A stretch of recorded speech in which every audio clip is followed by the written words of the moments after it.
Okay, we're going to start in about 30 seconds.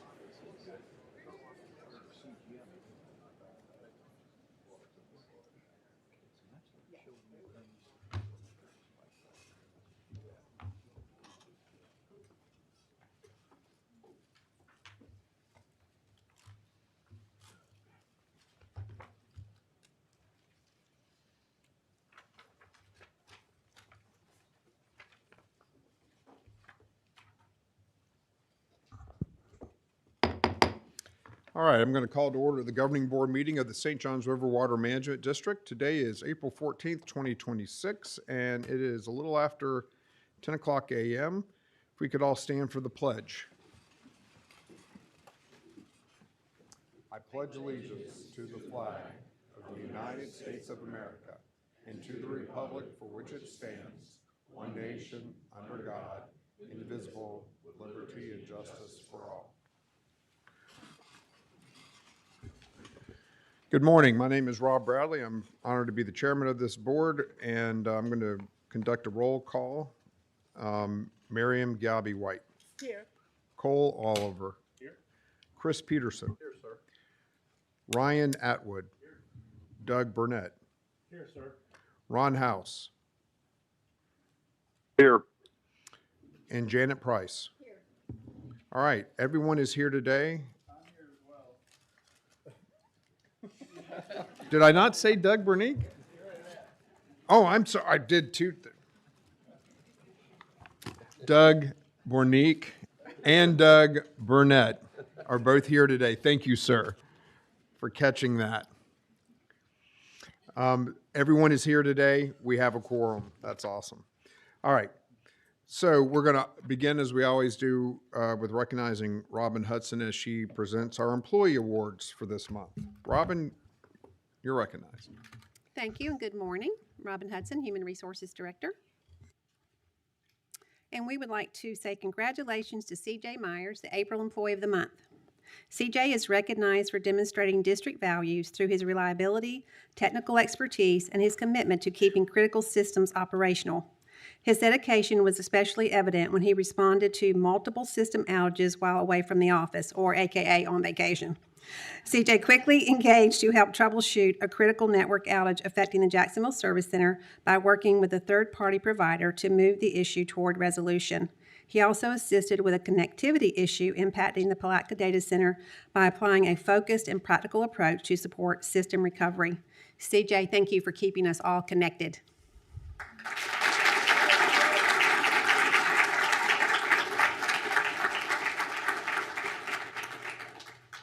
A 5-year service award to Michelle LaBelle, Regulatory Hydrologist 3 in the Bureau of Water Use Regulation.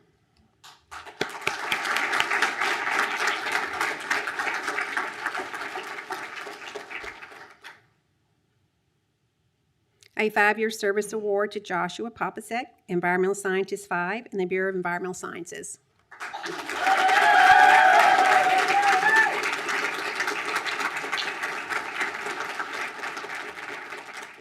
Well, if we want to cheer for 5, let's see what we can do for 40. A 40-year service award to Mike Turner, Senior Hydrologic Technician in the Bureau of Water Use Regulation.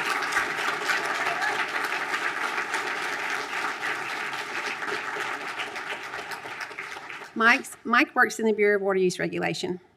Mike works in the Water Well program. His 4 decades of service represent a career dedicated to the protection of water resources in Northeast Florida. His depth of experience in well construction, hydrogeology, and permitting places him in a specialized group of professionals in this field. Throughout his career, Mike has earned the respect and trust of district staff, delegated counties, and water well contractors through his collaborative approach, technical skills, and professionalism. He has played an important role in improving water well construction permitting efficiency and regulatory compliance. Mike is humble in his accomplishments and generous in recognizing others, truly embodying the district values of teamwork, partnership, and service excellence. Mike, we are grateful for your 40 years of dedicated service and proud to honor your lasting contributions to the water well construction program. Congratulations.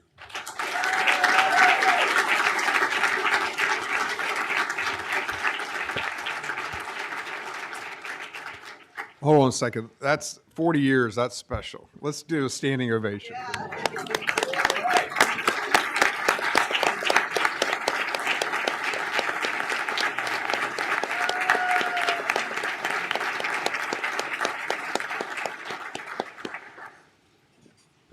Thank you, Mike. Go ahead. Sorry. Thank you. Now we'd also like to recognize 3 retirements. The first retirement award is to Rob McCoy, Chemist 2 in the Bureau of Water Resource Information. In almost 27 years at the district, Rob has been an integral part of the lab's analytical team. The past year, Rob analyzed approximately 8,300 total organic carbon samples, and he prepped approximately 8,500 total phosphorus, total nitrogen samples. Rob is currently implementing the lab's 2 new total organic carbon analyzers. This is a major accomplishment and a great advantage for the lab to ensure it continues to benefit from Rob's knowledge after his retirement. Rob is currently on the sample check-in team and arrives early so that his team members have samples checked in and ready to go when they arrive at work. Rob was recognized as Employee of the Month in 2020, and outside of work, Rob performs in a jazz band. Congratulations, and thank you for your dedicated service to the district.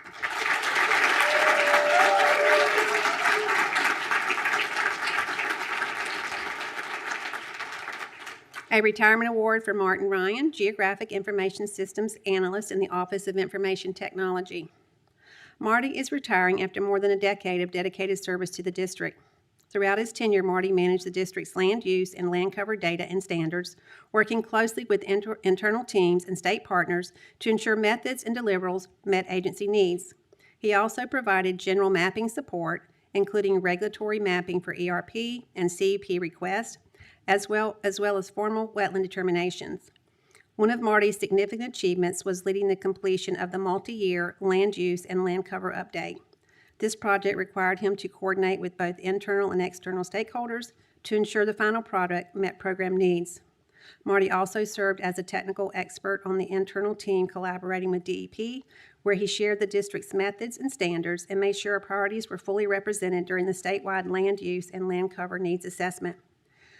We are sad to see him leave. We know his tennis game will benefit from the extra time, though. Thank you, Marty, for your dedicated service to the district, and congratulations on your retirement.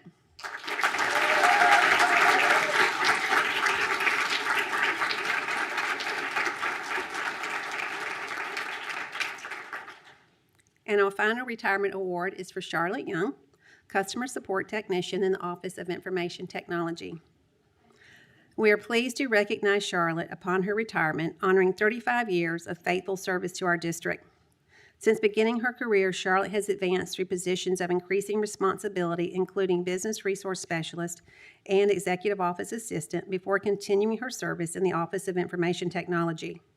She has been commended for her diligent management of district cellular equipment, her careful review of billing and related documentation, resulting in significant cost savings, her support of the emergency management notification system, and most recently, implementing the mobile device management system. Charlotte's contributions have been acknowledged through an Employee of the Quarter recognition, an MVP award, and nomination as Employee of the Year. In addition to her professional successes, Charlotte has shared her beautiful voice with us at district gatherings.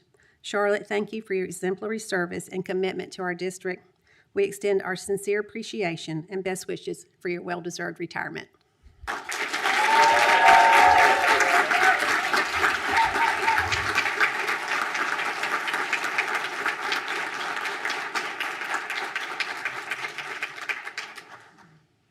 Boy, that's a distinguished group. Let's give them all, let's do a standing ovation for them all. What a distinguished group.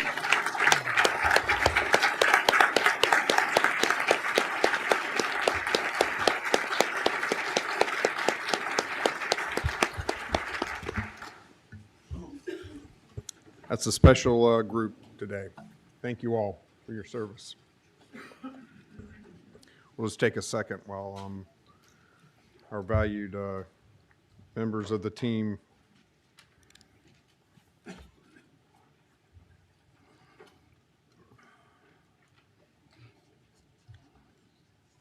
move to different places in the building.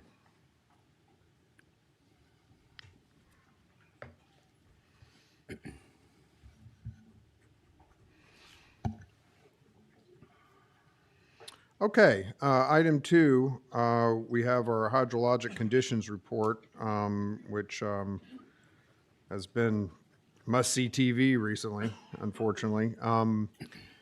Tim Miller and Clay Corsi will together discuss the conditions with us. You're recognized. Thank you. Good morning, Chairman Bradley and members of the Governing Board. I'm Tim Miller, Bureau Chief of the Bureau of Water Resource Information, presenting the April Hydrologic Conditions Report representing data from the month of March. Rainfall across the district in March was below normal for the 5th consecutive month. Frontal systems and weather patterns that typically provide counties to the north with more rain continued to be less frequent than historical norms. As you can see on the map, distribution was varied across the district. Rainfall amounts were below normal in all counties, and 8 counties received less than half of their normal rain. The average total across the district was 1.65 inches below the district-wide monthly average of 3.47 inches. Here are those monthly rain data displayed as averages across counties, along with the associated monthly rain data table. As mentioned, all 18 counties were below their March averages, and 4 of those counties were more than 2 inches below normal for the month. Countywide average rainfall totals range from a high of 2.4 inches for Flagler County to a low of 1.16 inches for Baker County. Looking at rainfall over the past 12 months, the district-wide annual rainfall total was 8.41 inches below the annual average of just over 51 inches. Rainfall has been higher in Volusia, northern Brevard, and portions of Seminole and Orange counties through the year, and both Volusia and Seminole counties remained above normal. In contrast, parts of counties to the west and northwest have large areas which have received less than 35 inches. Of the 16 counties which were below their 12-month rainfall averages, 7 counties were below their annual averages by more than 15 inches, including Alachua, Baker, and Bradford counties, which were more than 19 inches below normal. Countywide annual totals range from the lowest value of 30.2 inches for Bradford County to the highest value of 53.52 inches for Volusia County. Updated weekly, this is the most recently published U.S. Drought Monitor assessment with data from April 7th, last Tuesday. As a caveat, the next release of this assessment may show some slight improvement following recent rains, but significant improvement is not expected across the district. As of April 7th, nearly 80% of the state was classified as being in extreme drought, and that included much of the district. We continue to have some counties in the central portion of the district with a lower classification of moderate drought, while the remainder of the district is experiencing severe or extreme drought conditions. Despite recent rains, the National Weather Service near-term forecast is for below normal rainfall and leads us to believe the situation is likely to remain dry. Temperatures in April climb, and typically evapotranspiration outpaces rainfall amounts into May and sometimes June. Data from the NOAA Climate Prediction Center indicate that we are exiting La Niña conditions, moving into a neutral status with the expectation for El Niño conditions mid to late summer. And as you may have heard in the news recently, a good chance of a strong or potentially very strong or super El Niño in place going into the fall and winter. This would decrease chances of tropical storm development during hurricane season. However, this doesn't ensure that impacts from storms that do occur would be less. An example of that would be in 1992, when we had a fairly moderate to strong El Niño year, and Hurricane Andrew, of course, caused devastating impacts. But again, overall, there are typically lowered chances for tropical storm development. In the fall and winter, El Niño usually brings cooler and wetter conditions. Adding historical perspective to these drought data, this graph helps to visualize drought conditions, seasonality, and typical patterns. This is representative for the state of Florida over the past 26 years. The values on the y-axis to the left represent the percentage of land area throughout the state experiencing drought conditions at any one time. Drought intensity is indicated by the color using the same intensity scale as the map on the previous slide. So when these values reach 100% at the top of the graph, it indicates that drought conditions were being experienced across the entire state, as is currently the case. You can see this has occurred many times in the historical record at various intensities. Some of the significant droughts that our district experienced within this time frame can be easily identified, such as in 2000 and 2001, 2007 and 8, 2011 and 12, and then to a lesser extent in 2017. The state currently has a greater percentage of land area in the D3 or extreme drought category than in 2001.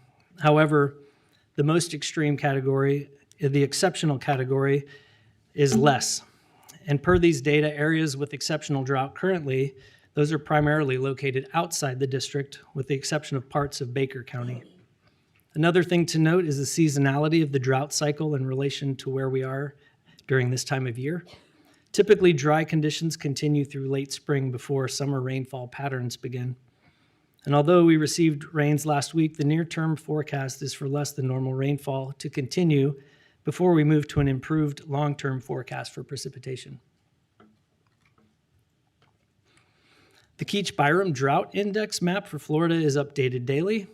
In contrast to the Drought Monitor, which assesses and responds to multiple factors that contribute to drought conditions, this tool is more sensitive to recent rainfall as it estimates the dryness of surface soil and duff layers.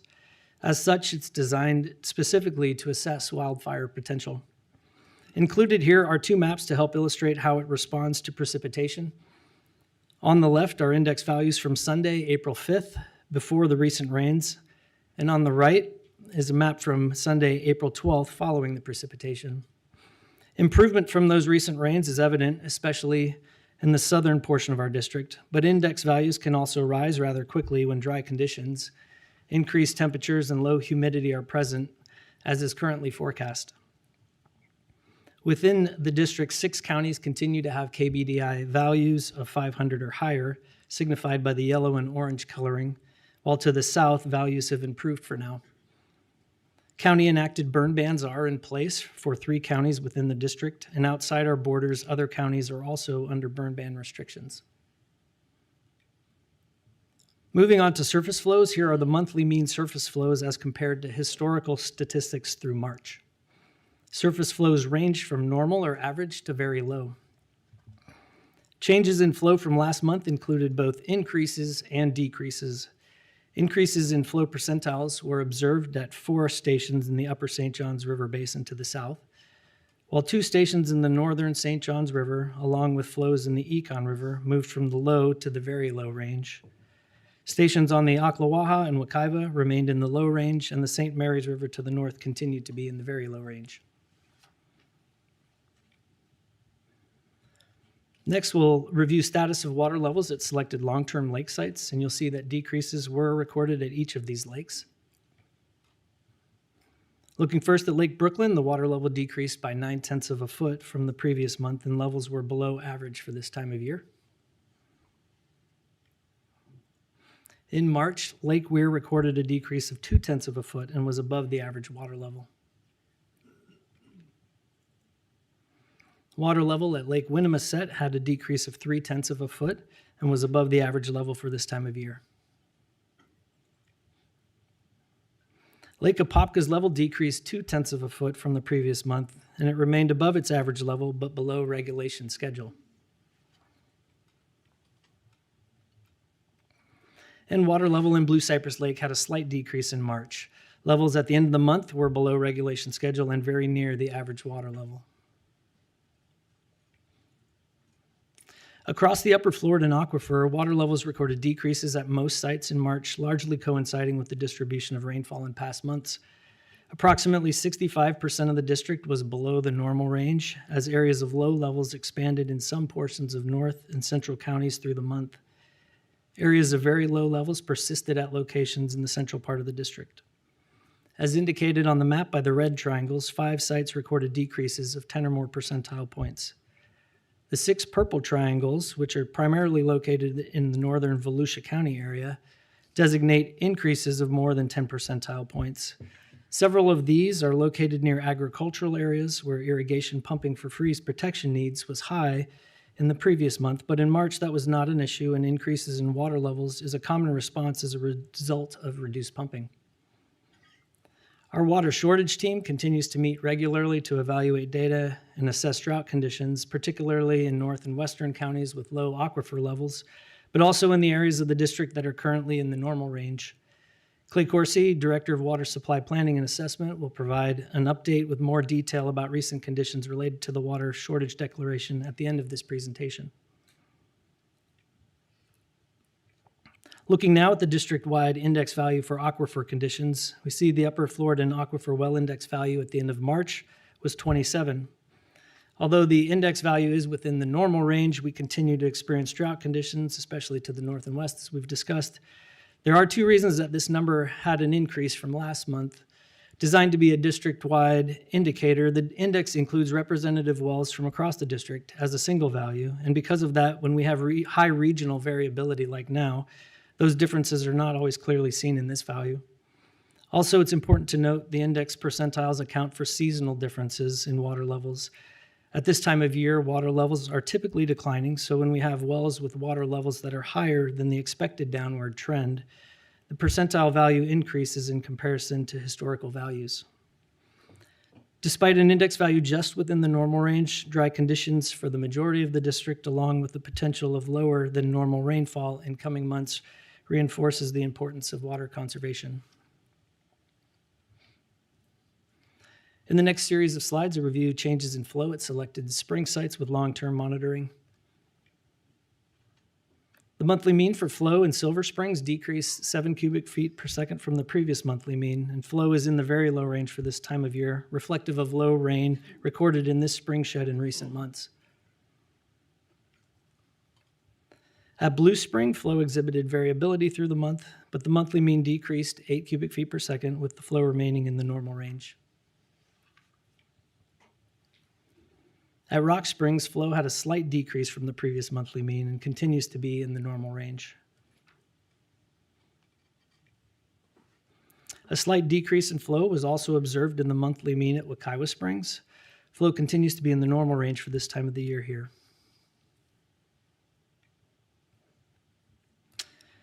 Our team assisted in completing the abandonment of 19 wells in March.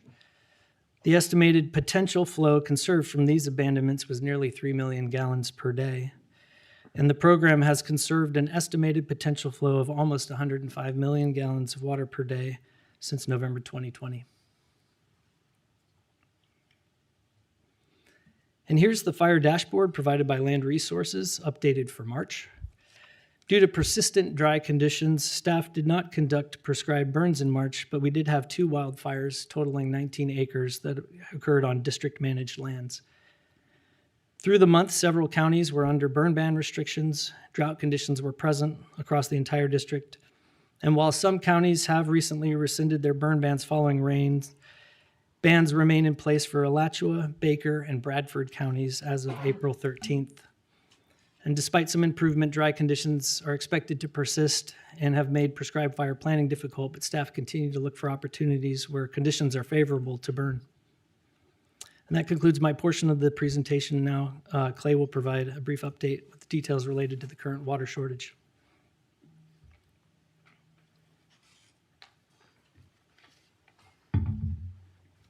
Good morning, Mr. Chair and members of the board. I'm Clay Corsi, the Director of the Division of Water Supply Planning and Assessment.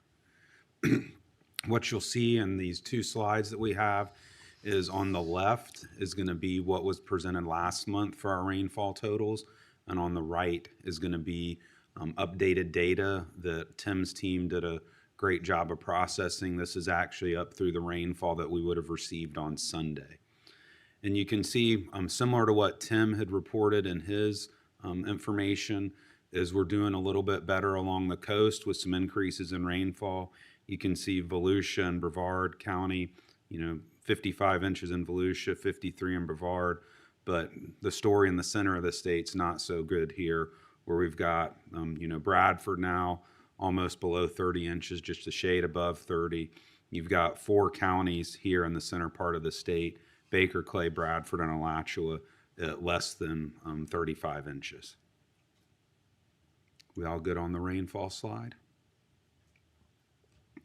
So there was some improvement in our groundwater levels that we've seen. You can see on the left that there was a lot more of the orange and red, and some of that's decreased as you look, particularly in southern St. John's and the northern end of Flagler County. And we're keeping an eye, obviously, on these groundwater levels. Tim's team does a great job of getting in the data, getting it updated, QA'd, where we have this information. You can see also on that right side in Volusia County, like Tim had mentioned, some in Flagler, with some of the rainfall we've got, we actually do have some increasing trends along the coast, but really need to keep an eye on what's going on in the center part of the district. So what we're planning to do here is hold with the northern portion of the district at that modified phase 2 water shortage. Then I'll be giving these reports to the board until we rescind the water shortage. And then remember that the executive director has the ability, if we need to expand the area that this covers, to be able to do that expansion. And Tim and I are happy to answer any questions the board may have, Mr. Chair. Any questions? Yes, you're recognized, Doug. A couple of questions. One is on the data collection. For a lot of the data we collect,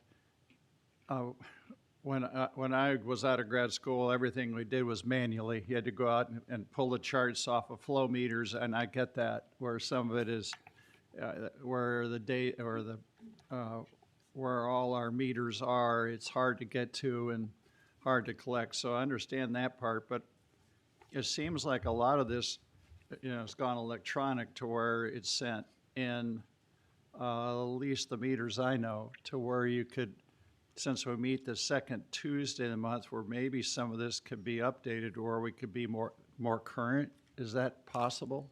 So that is what was done for this month. If you look Yeah, at I see that. I see an update or an upgrade, and then I love that. I mean, for years, I've sat here thinking, well, we're 2 weeks behind, and a lot happens in 2 weeks in Florida. So anyway, anywhere we can update it would be helpful. I think everybody knows this, and the staff knows this.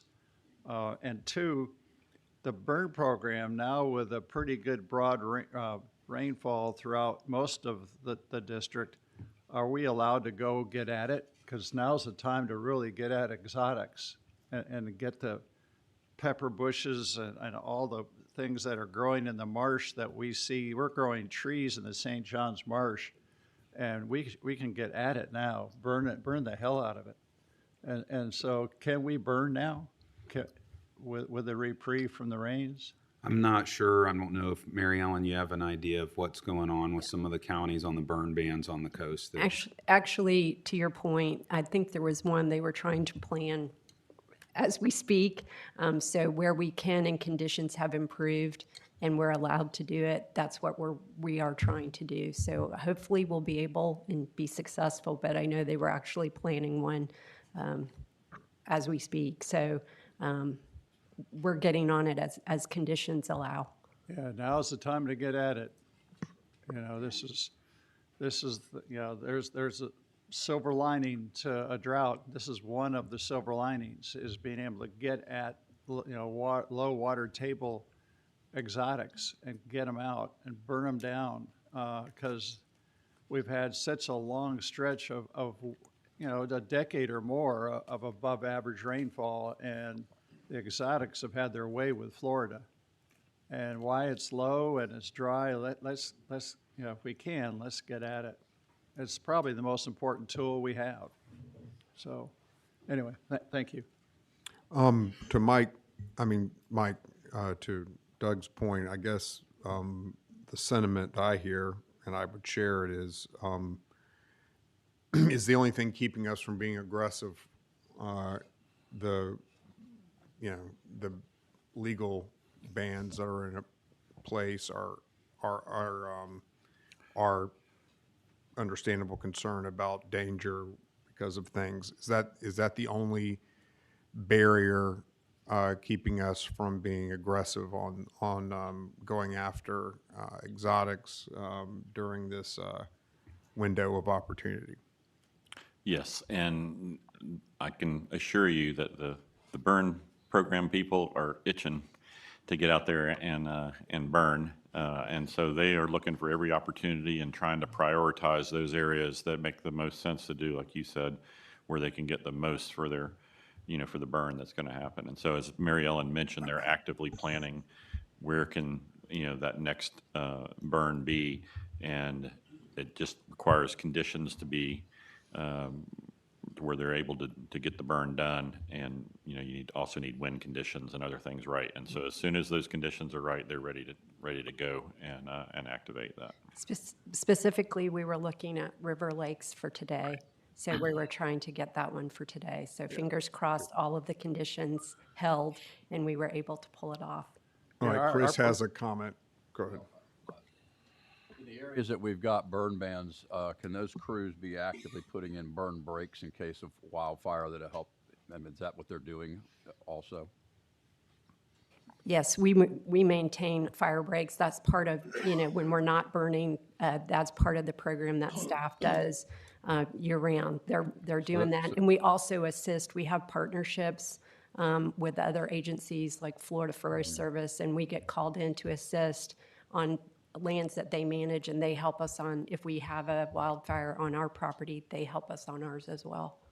Yeah, I guess what I'm saying is that even though we're not seeing it on our burn schedule, those guys are doing other things that can help with wildfires and all that during that time that we can put in burn breaks, and other agencies are doing the same thing. So, Absolutely. yeah, right. All right, Doug, did you have further comment? Go ahead. No, I think our burn program is first class. I just want to turn them loose. Those guys are good. They are really, they're phenomenal. And just, I don't know if a phone call from our chairman to the governor's office or the Division of Forestry. I used to work with them when I was with the sugarcane industry and call the forestry division, and Bubba's down the lake wanted to burn. So I won't go further, but when you need to burn, it's right now. This is the season to get at it, and it's a golden opportunity. And we got a world-class burn program here. I want to turn them loose. Well, certainly the sentiment of the board is to stay aggressive, particularly during this time period, to the extent that that is possible. Great. All right, you're recognized. That was my final slide, Mr. Chair. Oh, all right. Thank you for your presentation. Any other questions for Clay on the burn restrictions? All right. Thank you, sir. Thank you.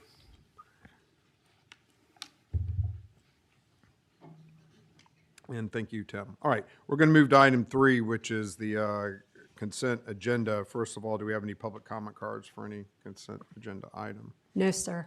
All right, so we have for consideration items 9 through 11. Do any board members wish to pull any of those items, 9 through 11, for discussion? All right, seeing none, is there a motion to approve the consent agenda? All right, we have a motion and a second. We have a motion and I think I heard a second from Cole first, but, so any further discussion? Hearing none, all those in favor say aye. Aye. Aye. Any opposed? The motion passes unanimously. All right. Item 4 is our district-wide agricultural cost share program. I know that. Well, Miss Archer is going to talk about how awesome it is first. And then, Doug, we're going to make sure that you have the honor of, because we know how important it is to all of us, but you are one of its biggest advocates, and it's much appreciated, for the record. Very well spent. Great point. But let's talk about what it's doing right now. Suzanne, you're recognized. Thank you. Good morning, Chairman and Governing Board members. Suzanne Archer, Technical Program Manager for Agricultural Assistance, here to present agenda item number 4. You can see the eligibility requirements on the screen for the program. Shown here is Ben Tron with Robrix Nursery in Hawthorne. He recently retrofitted his greenhouse and sensors and controls that automatically turn the irrigation on and off to maintain the desired humidity levels in his propagation houses using the district's Ag Cost Share program. Please note the Tater Farms project is the Red Star located in Indian River County. While they are based in Hastings, they are expanding their sod operations to the southern part of the district. I am also showing some other recent projects that have either been approved by the board or are within the executive director's signature authority. These have included irrigation retrofits, soil moisture sensors, pump automation, and precision fertilizer application equipment. The estimated benefits for the proposed project are shown on the slide.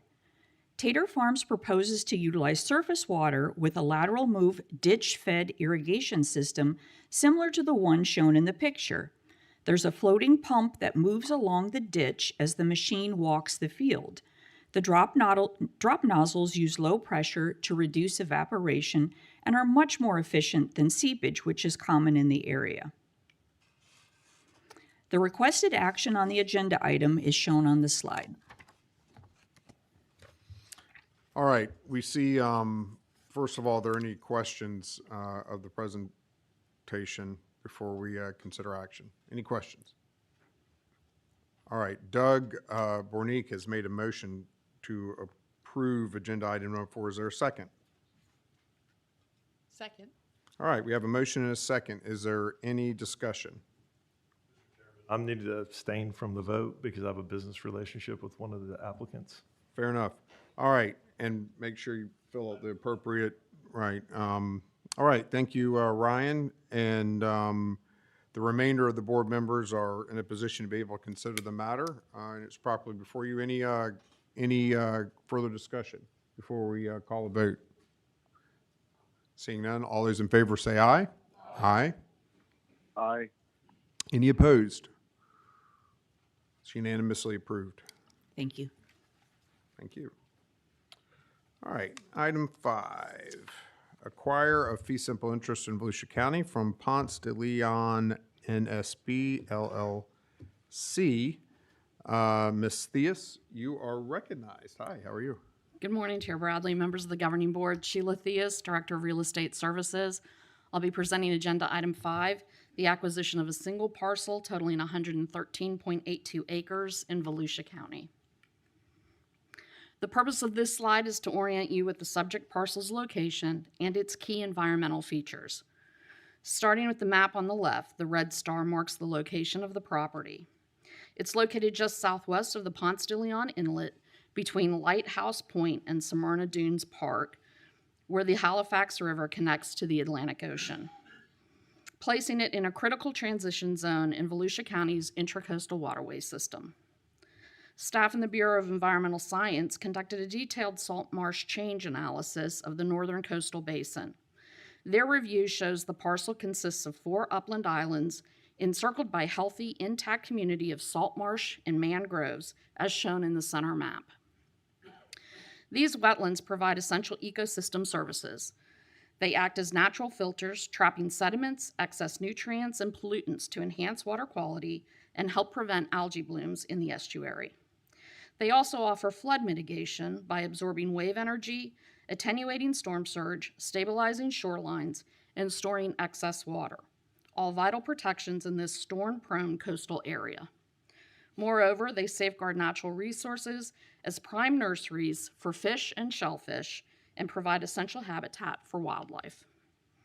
As highlighted on the map to the right, the parcel is embedded within a broader network of publicly owned lands, forming nearly an 8.5-mile environmental corridor in this segment of the northern Indian River Lagoon system.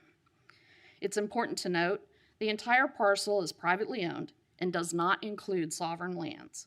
All lands within the property boundary lying below the ordinary high water line were conveyed by the Board of Trustees of the Internal Improvement Trust Fund to the seller in 1961.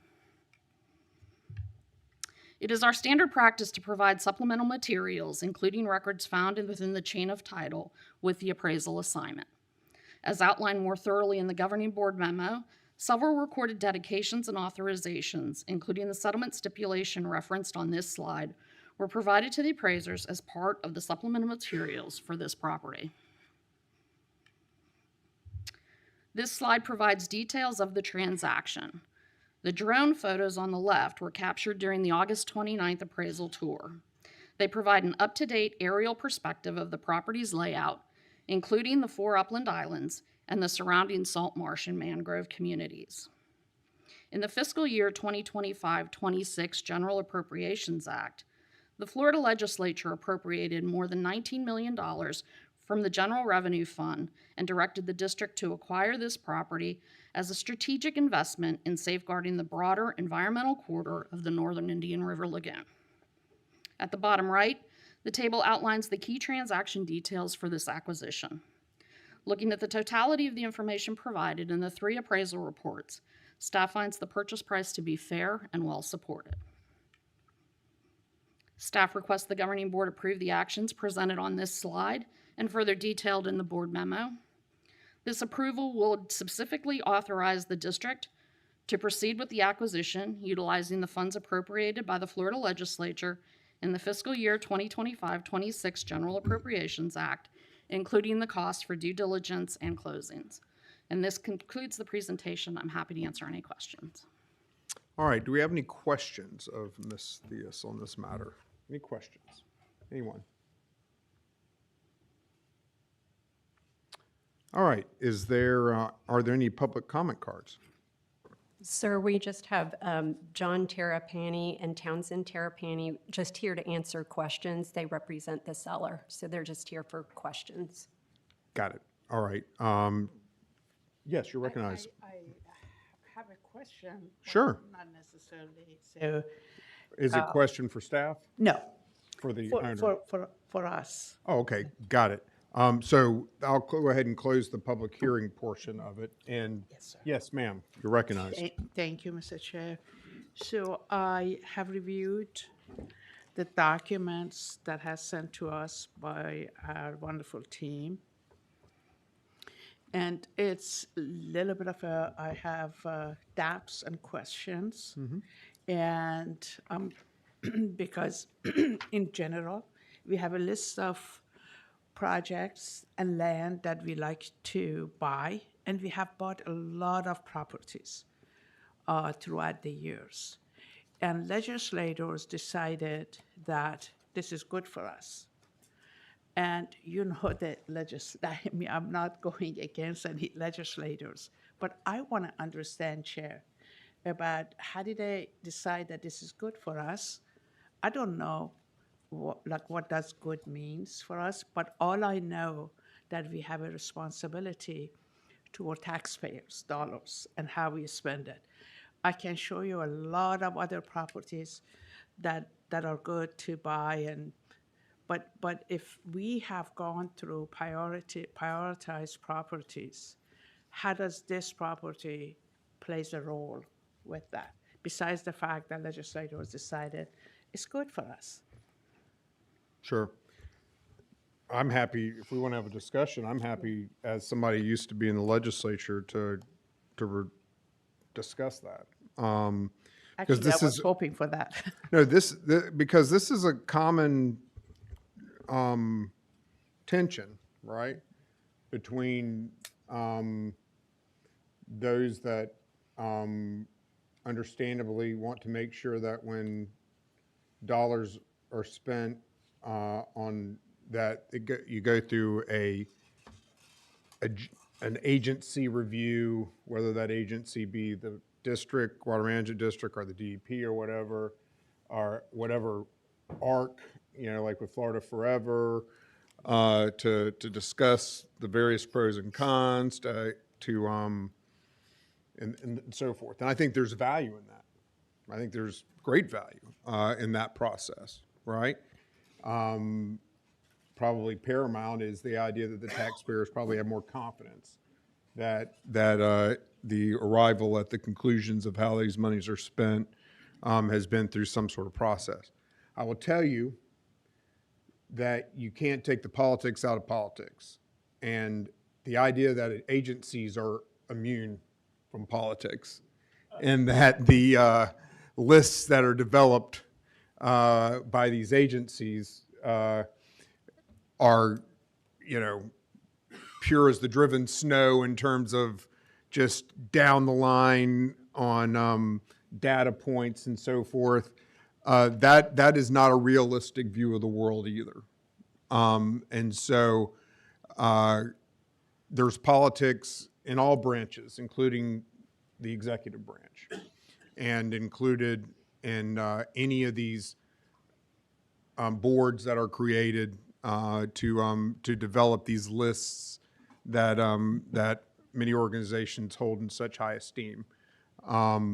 So I think at the end of the day, those are important, and those are an important part of the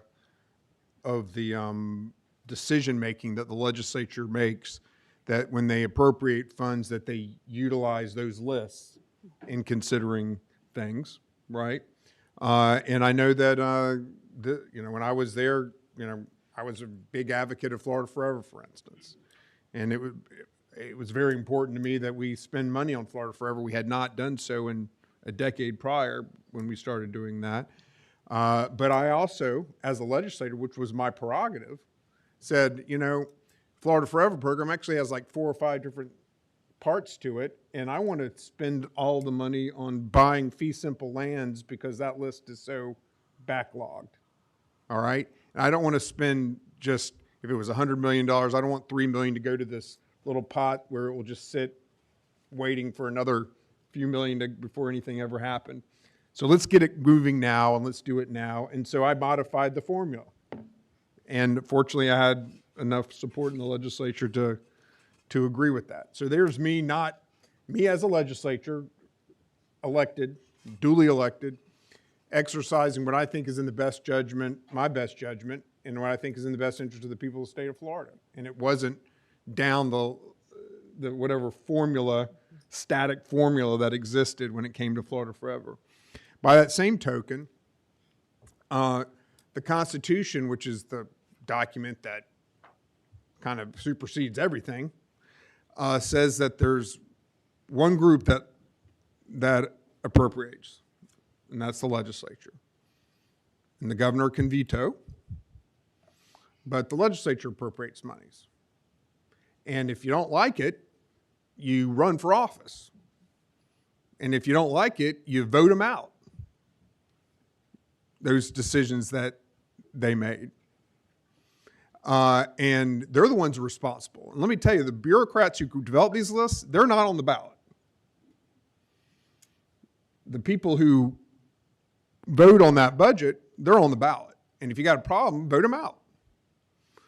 And this is a case where they decided that this particular piece of property had value.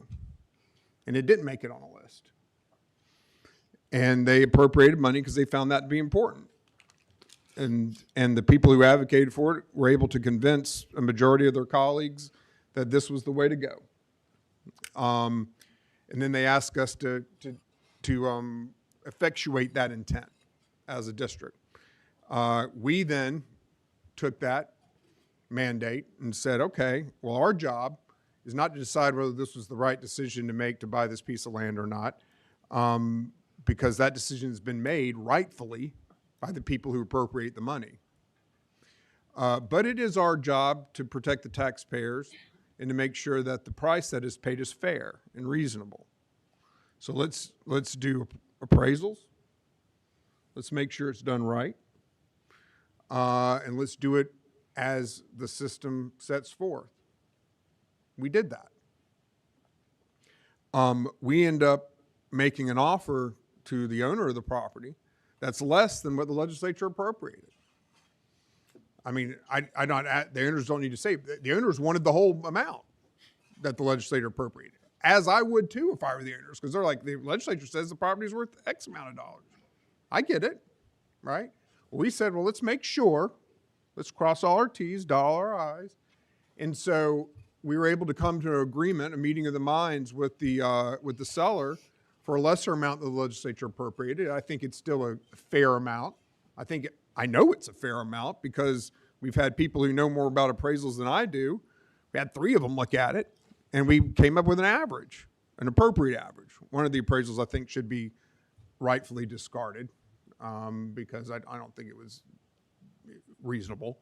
But we took the middle of the 2 that made sense, right? And Sheila, is that what happened? That is, we took the average of the 2 closest in Okay. value. So the legislature did its job. We did our job. Taxpayers have been protected. And the good news is that if you look at the area as a whole, we have now the legislature has now completed an area that had this, I think, sore thumb sticking out of privately held land and land that should be under the taxpayer control, the public's control, because it is that sensitive. And it is, so I'm glad they did what they did, quite frankly. You know, I've read articles about it. I disagree with those articles. I don't think that we should all be, I don't think the legislature should be completely subject to whatever a bureaucrat says how you spend your money on land. If I've concluded that in my area of the state, this is something that's important to my people that I represent who voted for me, and they disagree, they can say no and go in their own direction and get somebody else in that office. So I think it's all a balance. I think it's a balance between looking at those lists and all of that, and also the legislature exercising its constitutional prerogative to be, and because they're the ones who are directly responsible to the people. So thank you. That was a fantastic explanation. By the way, I do support Florida Forever. You do. Those lists have been worked out. What are they evaluated? Went through public meetings, and so we have a list. And we don't have all the money to buy it. Also, the legislators a few years ago told us not to buy property because you have too much property. So now they changed that, go buy this property. And evaluation or appraisals, I don't know what it's based on. Is it based on that they really can build on that or not? Is it based on you build commercial on it or not, or residential on it or not, or is a piece of property there? You know, I respect legislators, but I also know the power of lobbying in Tallahassee and DC. What I'm saying is not very popular. And however, I'm taking a chance to say that I'm struggling with this. I like to have more discussion. I like somebody convince me that this is a right thing to do. Because, like I said, like that was what I was dealing a few years ago. Don't buy, why are you buying so much? And then we have Florida Forever. Volusia has Volusia Forever. And I believe those lists because it goes through public engagement, public involvement, media. I, in particular, have not read anything about it because I don't want anything to influence me, but just dealing with our staff to get the informations. But this question maybe is for Mike, and that is the evaluation is based on what, to me, still is very expensive. Okay to Yeah. respond? So a couple of things. One, I think there's some difficulty in delaying because the money may go away if we put it off. There's an opportunity for that. The other is, when we're looking at building these lists, whether it's through our acquisition program or some of the other acquisition programs, we're looking at it through the lens of what our core missions are.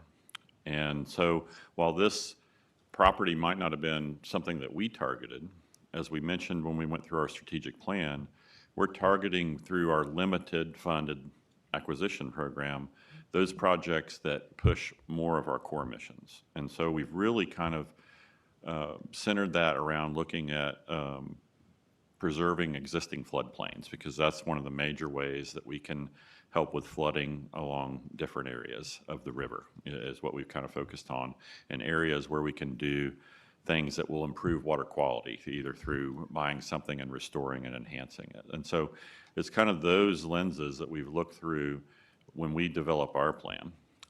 That's not to say that there's not property out there that is very much worth conserving for conservation's sake, to prevent that development from occurring. And you can see in some of the pictures that were up there, kind of the development that is encroached close to this on some of these, little peninsulas and islands that that stick out there.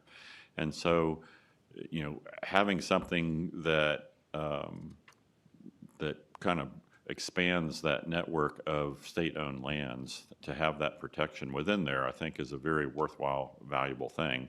Just because we don't necessarily have it on our list is more, I think, an idea of what limited money we have and the fact that we've been given core missions. And that's separate from the fact that if the legislature determines, hey, this is property that we feel is worth conserving enough for conservation's sake to appropriate the money, and then they just use us as the mechanism for ensuring that those taxpayer dollars are well looked after by making sure that we do the appraisal process correct, and that we have a place, a home for that conservation to reside. And so, my personal feeling is that we've gone through that process. We feel like we've gotten to a point where we feel like it's a fair deal for both them and us. And it gets land in conservation that, absent this, would not be in conservation. Mike, do you know how many people come to me with conservation land that they think, and I never even talked to you about it or brought it up? But this one that is coming from legislators, how the appraisal is done, what can you build on that you're willing to pay $15 million for? Sheila can probably speak more to what that is, but they look at the highest and best use. And in this, they found that some of the high-end residential, I believe, was what the use was. And they also had some of those development settlement resolutions that indicated that, there could be a bridge that would be there, that utilities would be provided. And so, A bridge, Mike? yes, to reach from the one place that's already developed right adjacent to Who's it. going to build the bridge? Whoever developed it would have to build the bridge. Right, And but that's where in the appraisal process, they look at what is the value of that property, subtract off what would be necessary, like the cost of the bridge, out from that value, because that's what it would take to be spent in order to do that. And that's where they arrive at, what they feel is a fair price to be paid for the property to be able to put it in conservation. And that's how the two appraisers got to the numbers that they got to.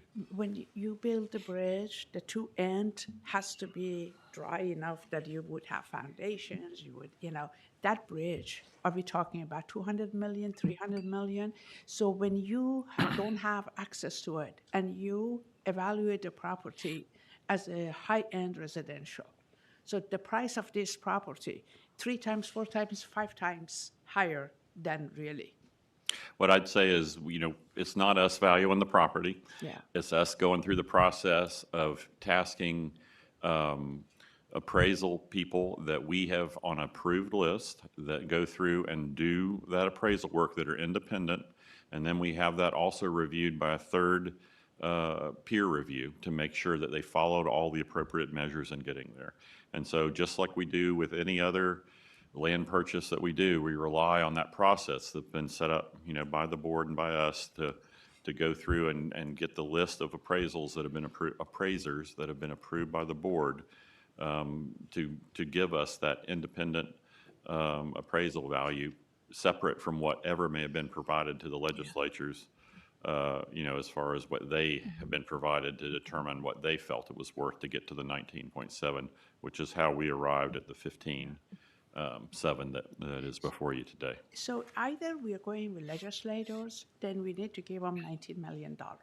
But if we have a process, and maybe the process needs to be evaluated, but you don't have a bridge, you can't get to that property, and you're paying for the high-level residentials that may or you may not be able to do. So which one are we doing? So is it a process? I have a lot of respect and I have a lot of friends and legislators. I'm puzzled by this.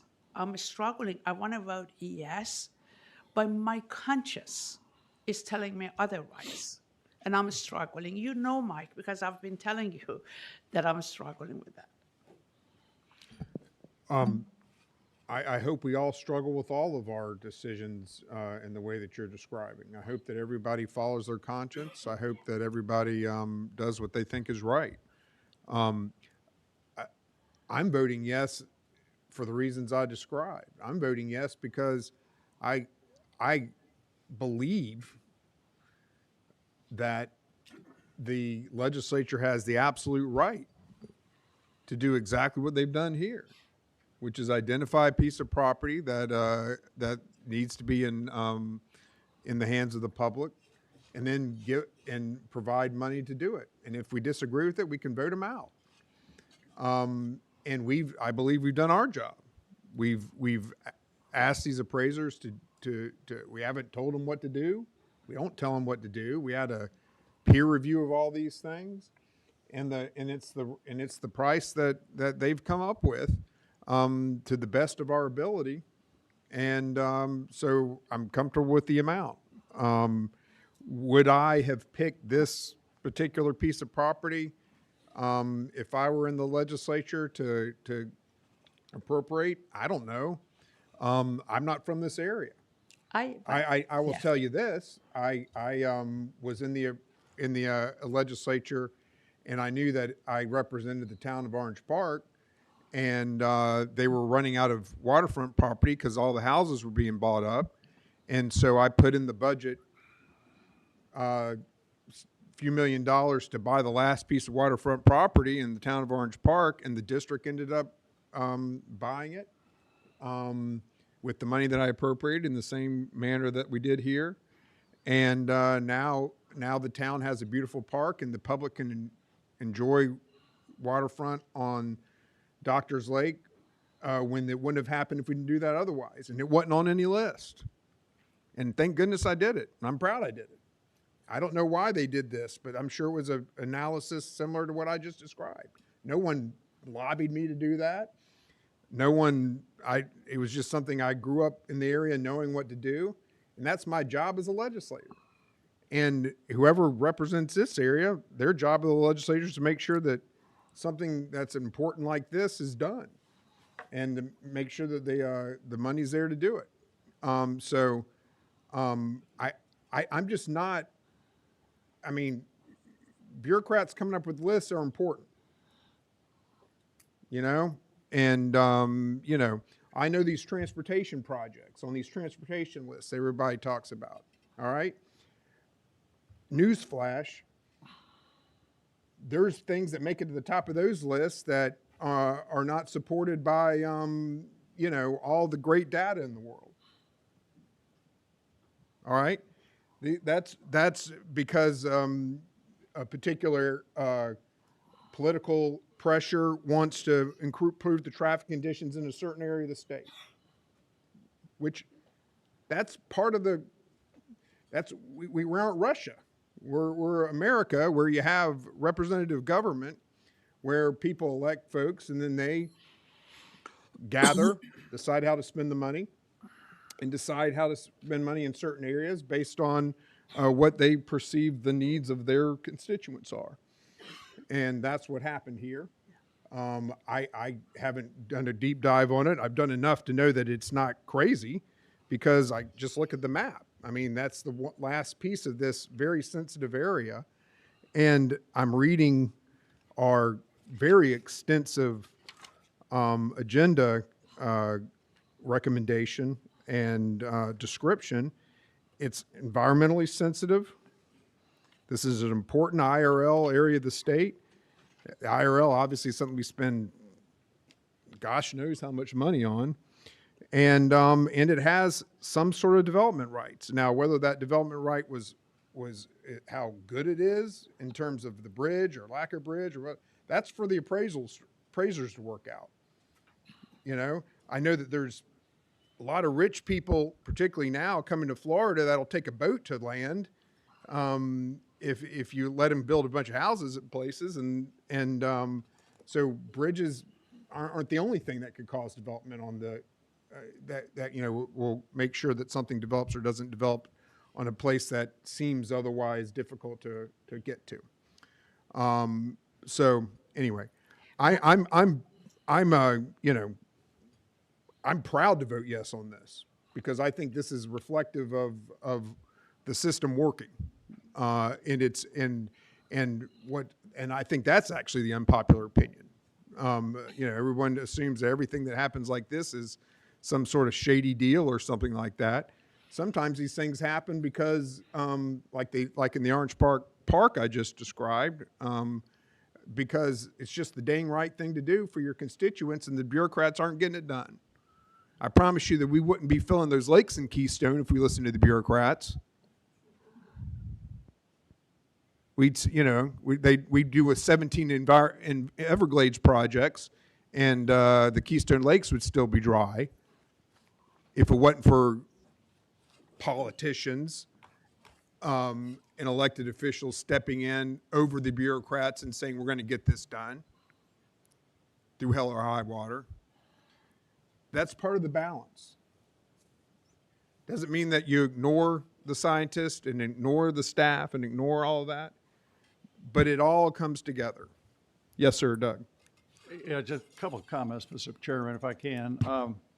Just a comment on a bridge to this island. One of the most expensive islands in the lagoon system of Florida is Fisher Island. And Oprah Winfrey and a lot of movie stars live there. 4 or 5 of them, big movie stars, live there. And there's huge hotels and condos worth hundreds of millions of dollars out on Fisher Island. I've only been there once, but it's a fabulous place, and you go by boat. I went by boat. So just to comment on a bridge doesn't matter.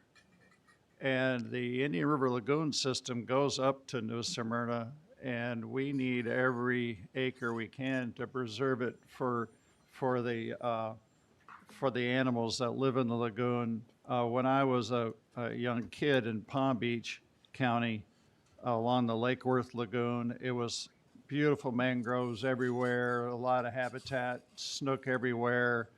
My buddies and I, we didn't really know how to fish well, but we caught unbelievable snook and redfish along the lagoon. It's all seawalled now. There are hundreds of $1 million mansions along Palm Beach. They're building unbelievable condos. I was just there last weekend, and I counted 17 cranes working along the waterfront of West Palm Beach. Up in our area, Indian River County, what they're paying for ranches that were worth $20,000 and $30,000 an acre just about 10 years ago, they're carving them up into 20-acre ranchettes, and they're selling them for $2.5 million each. With a cabin and electricity, you run electricity to it and sell it to a guy in Miami. The real estate in every area I've been in is just mind-boggling what is being paid for real estate, non-waterfront, 30 miles inland. You have 113 acres of a beautiful island with fabulous habitat in the Indian River Lagoon, where we need every square inch of habitat we can get for our animals in the lagoon. You know, I would balk at a price like this, but when you look south, and Indian River County is a place where we were lucky enough to where the environmental regulations just were taking effect to where Indian River wasn't developed early, it was developed late. And you go into Indian River, and we have a 35-foot height limit on our buildings. You go over our bridges, you don't see a city. The mangroves are intact primarily, or for most part, most of the mangroves are there. And you have a whole different feel to the environment of the region and of the lagoon. We have habitat for the fish, and we just need to to be smart about this, and the price we're paying is hard to, I'm really frugal, and my wife is part hobo of spending money. She double checks me. I don't know if you guys know Nate Bargatze, the comedian. Well, that's me. And she double checks every purchase I make that it's not dumb money, not a dumb spend. And so this, I think, is not dumb money and a bad spend. I think every time we can grab a major piece on the lagoon that has got tremendous habitat, it'll bring dividends down the road. And is it worth it? I think if you allow them to develop it and even barge and boat out their equipment out there, and the houses they could sell waterfront would be worth a chunk of change. And I could tell you what my daughter's developed in Palm Beach. It would blow your mind what's paid for waterfront in Palm Beach County and Jupiter. Anyway, I'm for it. I like being frugal. I think this is a good spend, not only for us, but I think it's a good spend for the animals in the lagoon. And to be clear, so the public understands, we aren't taking our district funds and doing this. This was a special appropriation from the legislature. And it's not as if this money wasn't spent on this, that it would then go to some other piece of land. It would go back to the general fund. As an expert in this area, I would say 99% it would just be recycled into the ether to go to very important things like, whatever else the state spends on, whether it be criminal justice, transportation, whatever, healthcare, schools, whatever it may be. This is one of the things that the state spends money on, is environmental. So it would just go back into the system. It's not like this is district monies that we're not spending on other things on our list. And this isn't state monies that are earmarked for going to lands purchase that would go to some other land purchase if this didn't happen. That's just not the status of these dollars, but for what it's worth. Chris first, and then, yes. Thank you. I'd like to say thank you to the Madam Vice Chair for those hard questions. I mean, I think they're important for us to debate and talk about. And also, Mr. Chairman, thank you for the civics lesson. I don't think our children or sometimes even us get enough of that in school, but I certainly appreciate that. I also have to say that as winds change in politics, right now we're in a time where the legislature has been generous for things that I think is important, and that is conserving lands. So I thank them for that. I do sometimes question the large amounts that sometimes these things take. And to Doug's point, where we are today, and this is some very desirable, I mean, people love islands. I mean, that's, Fisher Island the way it is, somewhat for security and limited access. Again, Madam Vice Chair, you said your questions weren't popular, but I very much appreciate them. I very much appreciate this discussion we're having on this. I think it's enlightening and good for us to question and then get the answers to how things work. So thank you, Rob. I think I'm glad you brought it up, and I think they're wonderful discussions. If I sound like I'm passionate about this, I'm passionate about civics. I'm passionate about the role of the legislature in this and other matters, as well as the role of important executive functions as well, and the district itself. So love the questions, love the discussion, and appreciate my dear friend bringing them up. Janet, I know you want to have a say on this matter. Yep. It's kind of a comment. I think I'm on here.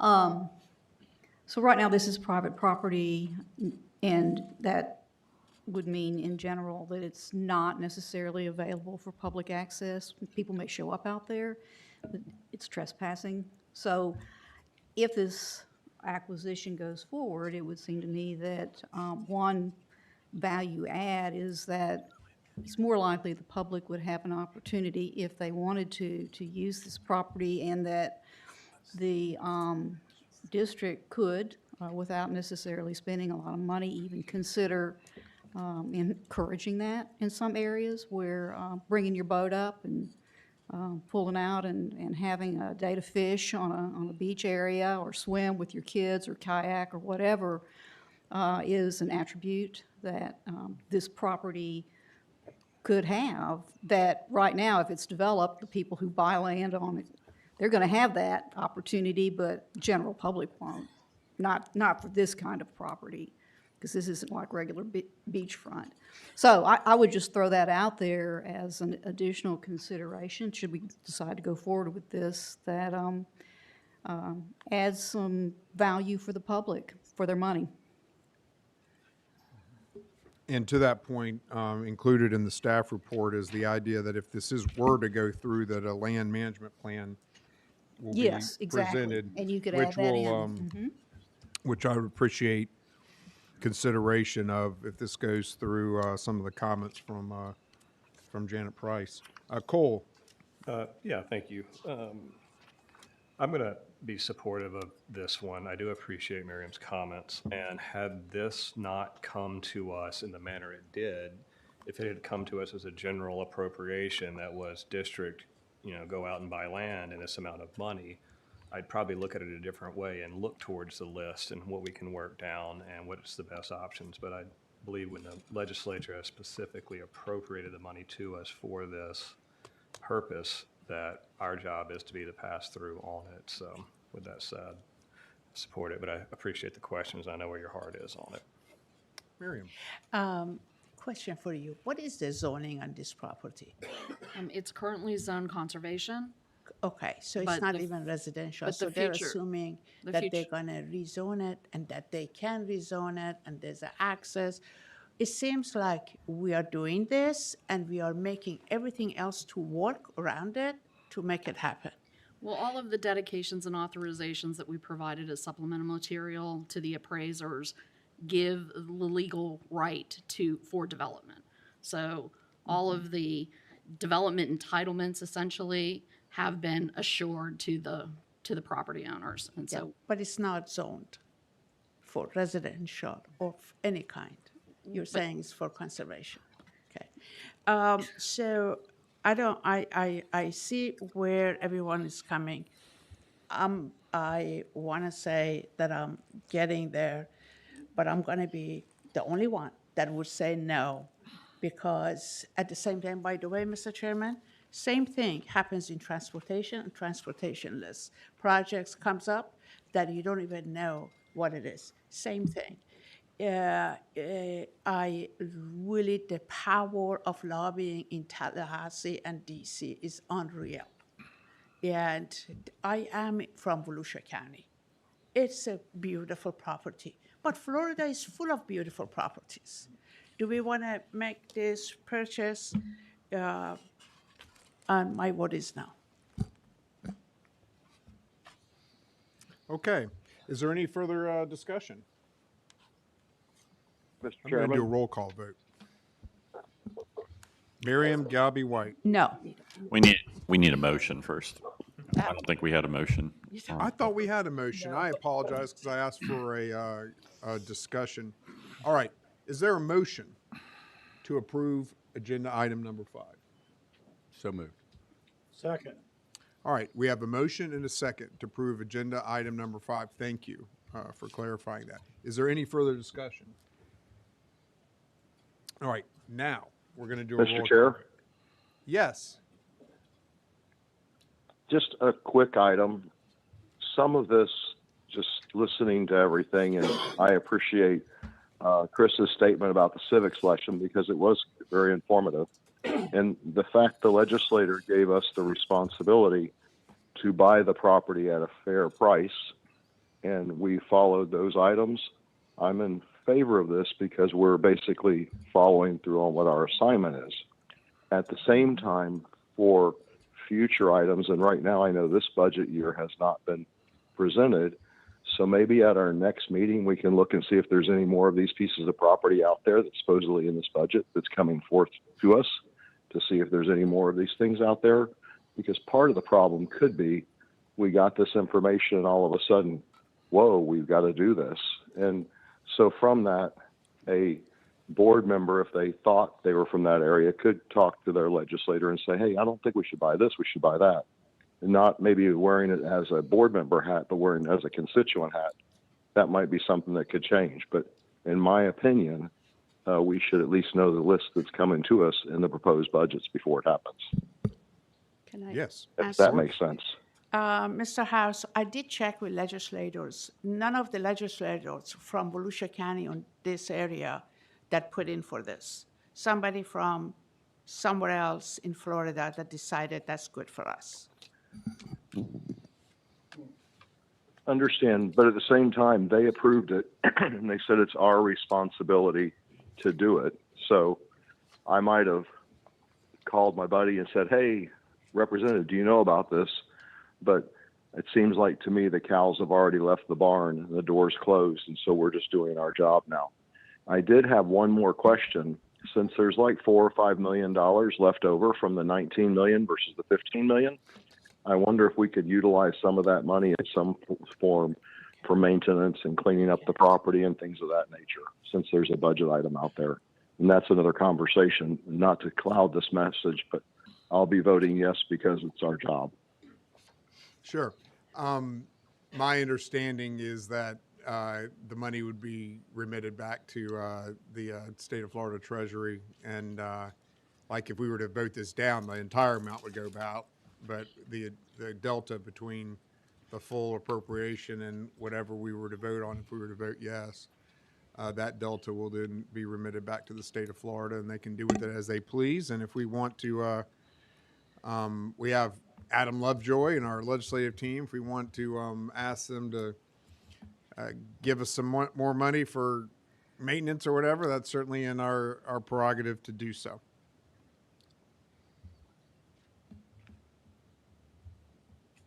All right. Any other, Ron? Thank you, Mr. Chair. Yes, sir. Thank you. Thank you. All right. Now we are in proper procedural posture for what it's worth. Is there any further questions, discussions, or anything? I'll make one more comment, I guess. Yeah. Just so Miriam knows, I actually asked the same question you're asking and had a conversation with Mike earlier this week. So I think your line of thinking is reasonable. You know, they had 3 appraisals done. One of them was actually really low because it was just conservation. It was $1 million, 1.1. The other 2 were relatively higher because there's rights to this property, and even though it's not zoned now, they would go to the county commission and they would file for their rights. And if they didn't give them their rights, they'd take them to court and they would probably win, to be honest, probably is what would happen. Good piece of property in the sense of, I think everyone can agree that it'd be great under conservation. You know, it's just the price, right? That's kind of what I think the argument is, maybe not. But anyway, I just wanted to put that out there. I'm going to vote yes for it as well, but I want you to know that, like, I think you asking the question and being strong, I really appreciate it, and thank you too. I appreciate all the nice comments, but I do not agree with you, Mr. House, that we have to do our job to approve. If that was the case, the money would flow to the staff and the staff would do it. We have a responsibility to evaluate every item to make sure it's in the benefits of taxpayers. So we have a choice of saying yes or no. Our job is not to say yes. So that's having said that, I'm still standing as a no.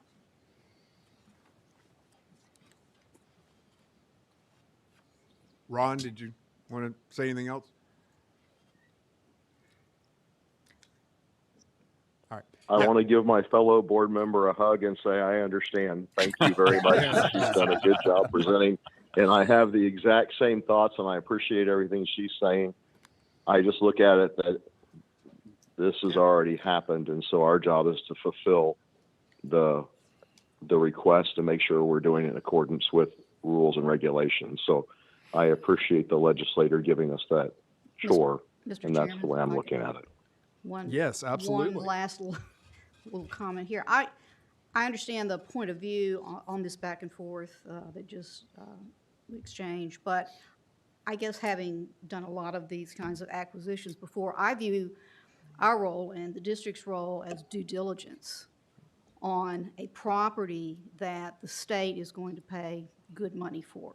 So, for example, had the due diligence shown during like a phase 1 site assessment that there was some kind of environmental contamination, I would have thrown my hand up and said, no, we're not doing this. It probably wouldn't even have come to us.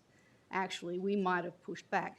Or if there was a title problem, or any of the other many things that will reach out and grab you when you're trying to buy property that starts off as just an idea the legislature has as a legitimately good idea.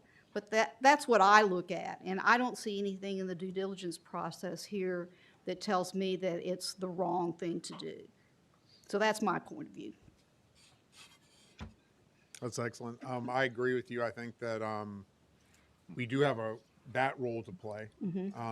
And we've been asked to do the things that have been done, which is to not only review the title, but review appraisals to make sure those appraisals are appropriately done. And I think that goes even further. I don't think that this is, if all those boxes are checked, then we automatically vote yes. I think that we should do an independent analysis, because it's our job to make sure that, you know, we're not buying something that is not worthy of conserving, right? Obviously, if they gave us a parking lot and said do this and maintain it, then I would feel compelled to vote no, even if those other boxes were checked, right? So all of that being said, again, as I stated earlier, this is I think an important part of how our government works, and I think that we're fulfilling our part in that system. If we were to vote yes, and I'm proud to do it. So with that, we're going to do a roll call vote. Miriam Galby White. No. Cole Oliver. Yes. Chris Peterson. Yes. Ryan Atwood. Yes. Doug Bornick. Yes, sir. Doug Burnett. Yes, sir. Ron House. Yes, sir. Janet Price. Yes. And I am a yes. So the motion passes. Thank you. All right. Item 6 is a partial release and amendment of regulatory conservation easement. Seasons in the Sun, AKA Summerfields in Brevard County. Christine Wenzel is going to present this item. You're Good recognized. morning, or we might be in afternoon. Good morning. We're still in the morning. It's 11:33. Good morning, Chair, members of the board. I'm Christine Wenzel, one of your regulatory managers for the Division of Regulatory Services. I'm pleased to present agenda item number 6 this morning, which is a regulatory conservation easement release and exchange request regarding Seasons in the Sun.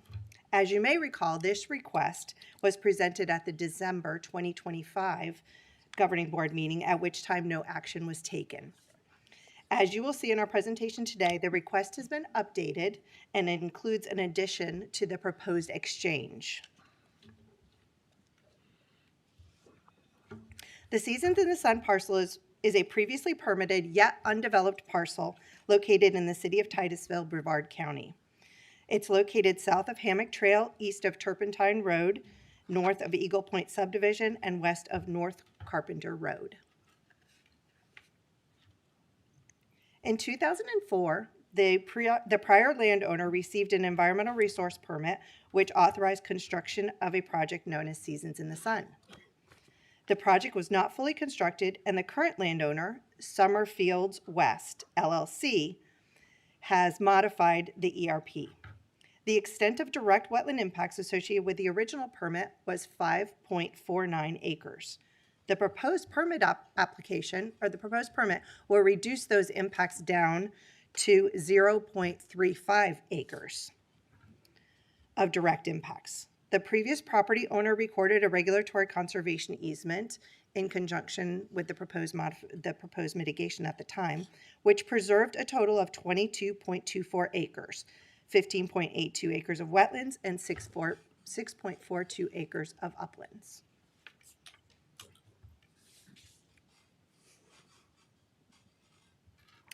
The proposed release area is 5.949 acres of uplands, which are located along the western fringe of the existing conservation easement.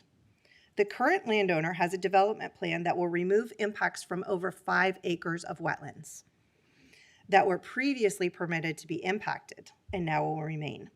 To minimize these impacts and maintain a viable project, the property owner is requesting a release of some of the uplands within the conservation easement. As a result of the permit modification, there will be a shift in impacts from over 5 acres of wetlands to the adjacent uplands. Those wetlands will be preserved to maintain their natural flood attenuation and storage capabilities. Also, during review of the proposed permit modification, the district rule criteria has ensured flood attenuation for the new development has been provided.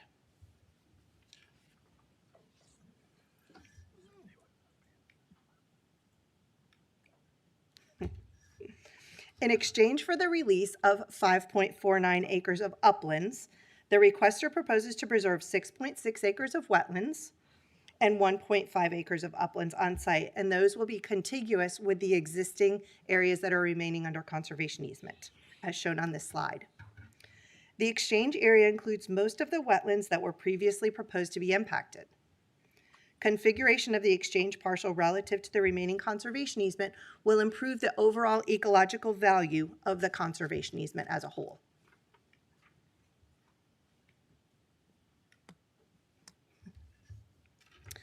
Since previously presented to this board, the requester proposes to provide an additional regulatory conservation easement to the district over 20 acres of wetlands that are located in Brevard County.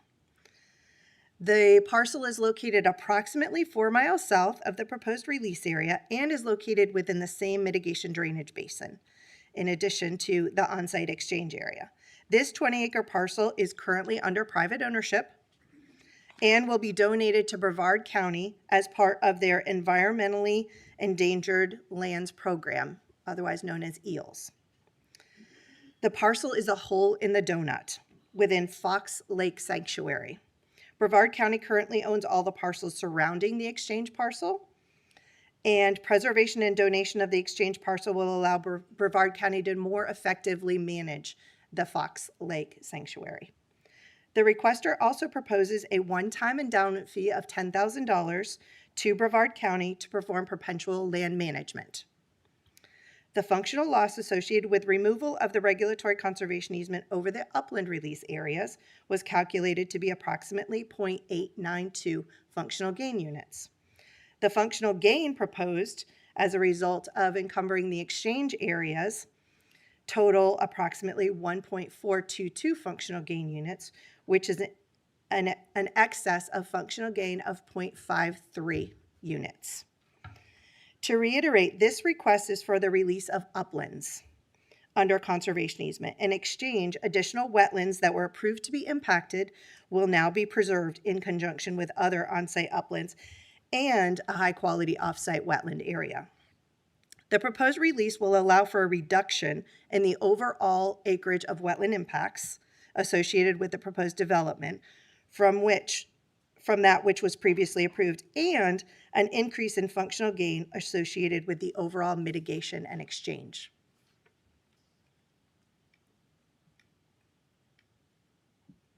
I think user error here. There we go. Staff recommends the board approve and authorize the executive director to execute the release request in exchange for substitute mitigation regarding seasons in the sun in Brevard County.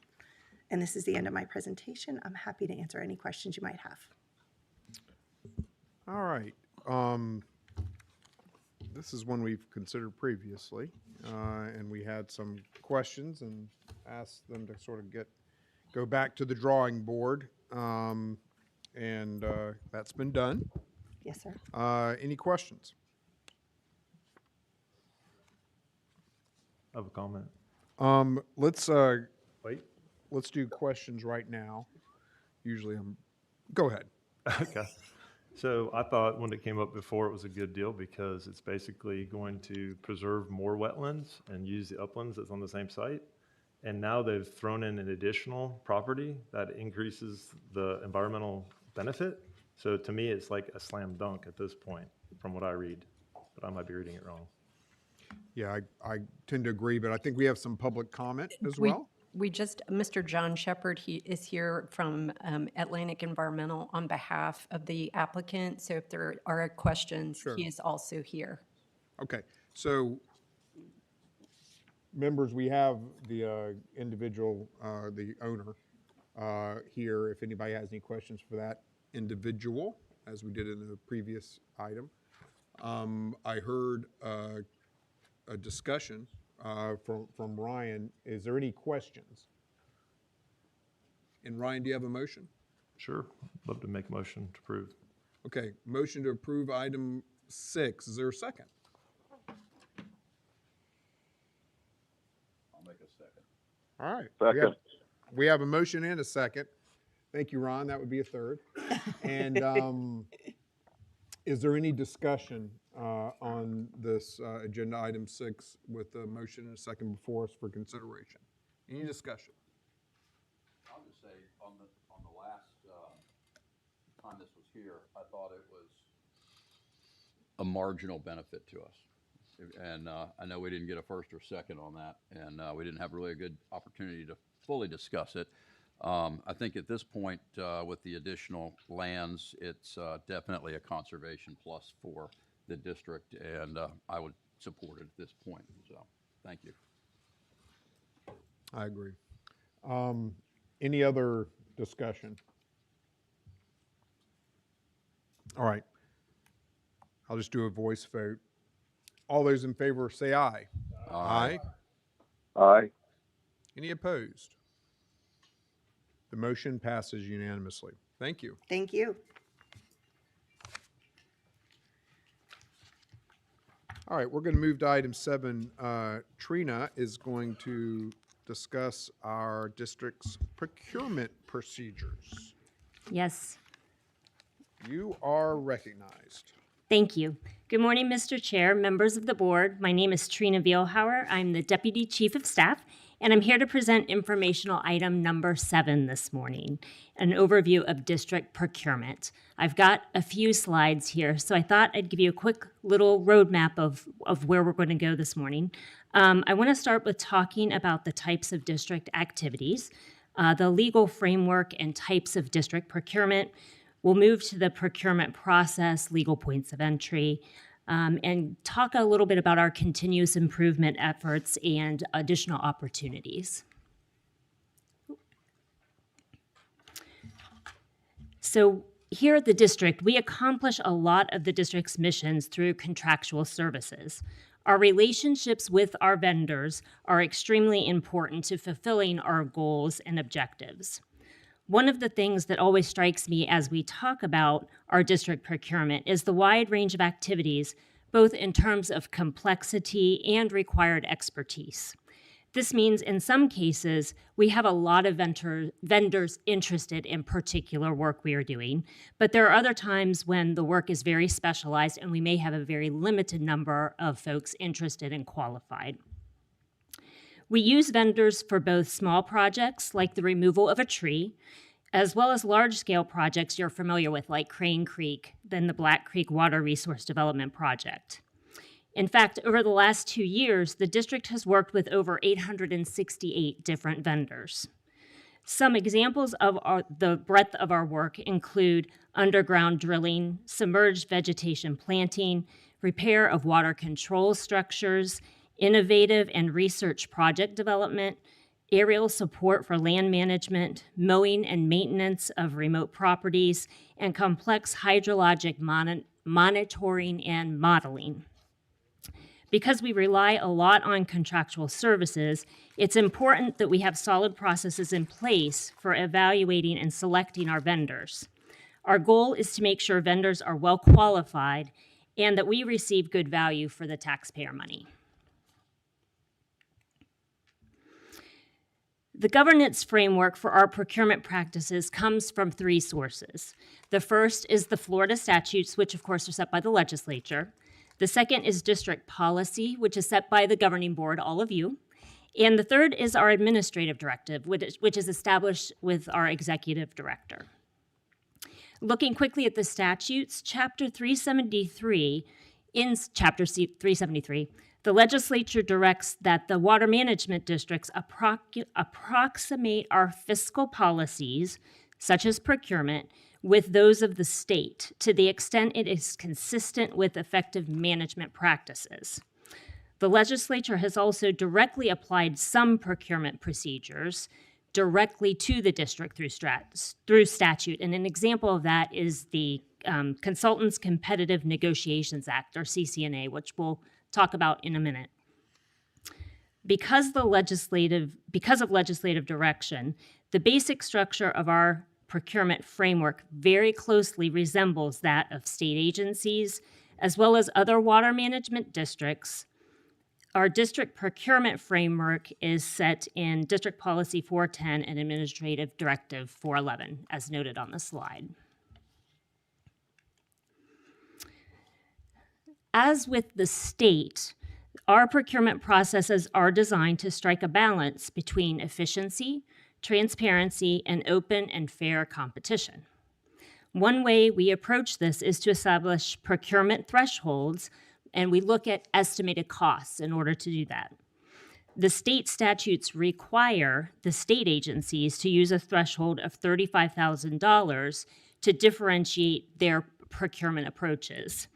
And although that's not required for us by statute, the district has chosen to implement that same $35,000 threshold as well.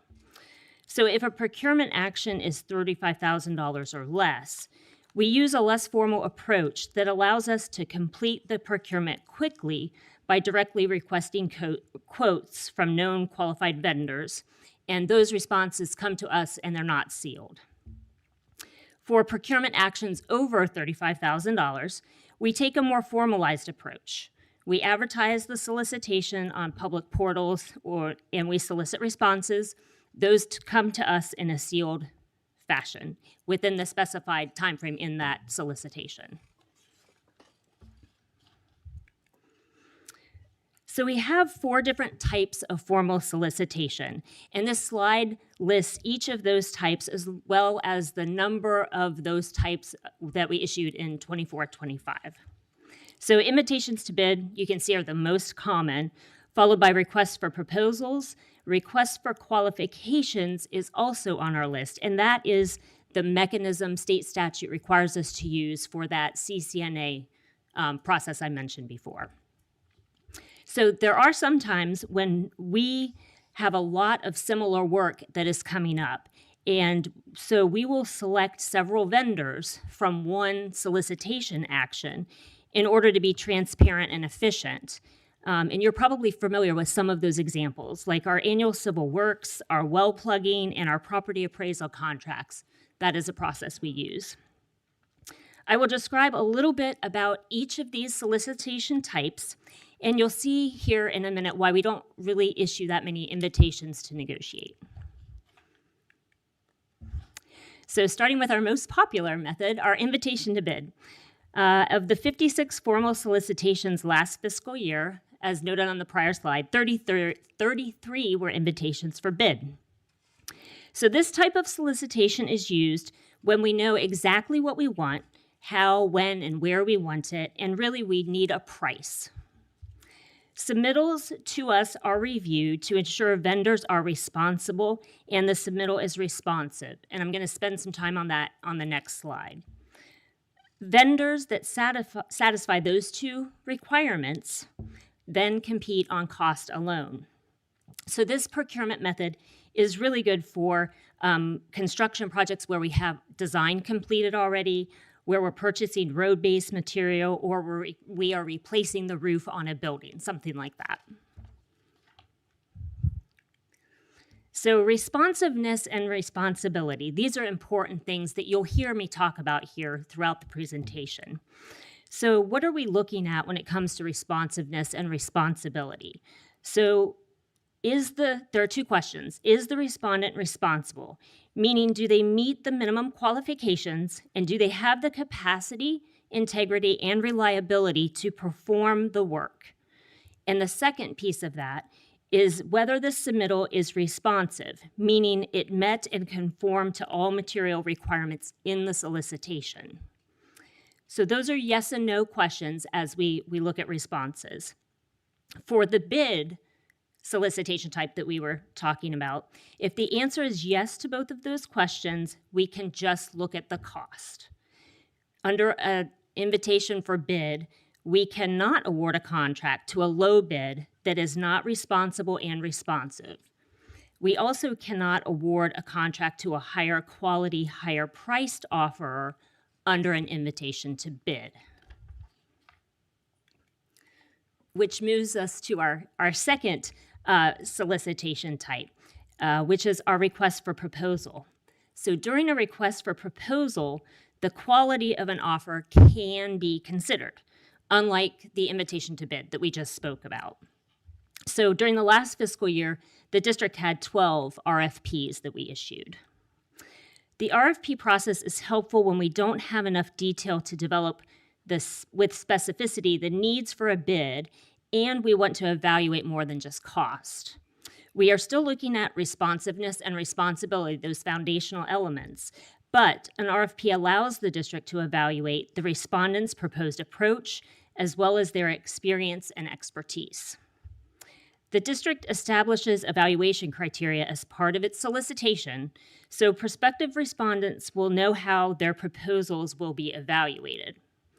Under an RFP, it's possible to award a contract to a higher quality but higher priced offerer. A good example of an RFP is the district's banking and investment solicitations. And we also can use this technique for some of our scientific studies or professional services that don't fall under the Consultants Competitive Negotiation Act.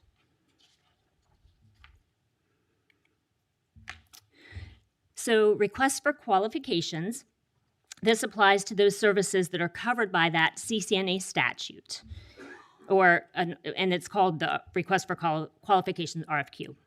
So during the last 5 years, we issued 11 RFQs. Under CCNA, an RFQ must be used for the following types of professional services: architectural, engineering, landscape architecture, and surveying and mapping. The CCNA statute ensures governments are contracting with highly skilled firms, so price doesn't cloud the evaluation of these professional firms. So in an RFQ, we rank the firms on the basis of their qualifications. Once that ranking is approved, the process of competitive negotiation begins with the highest ranked firm. At that stage, staff negotiate to establish fees and costs for a project. If negotiations fail with the highest ranked respondent, negotiations will proceed with the other respondents in ranked order. We never have to worry about moving to someone that's unqualified because those foundational elements of responsiveness and responsibility are still in place. And a good example of an RFQ is our surveying services contract. So invitation to negotiate. As our first slide said, we didn't do any of these this last fiscal year, and it is our least common type of solicitation. ITNs are used for complex procurements where defining specifications is not practical.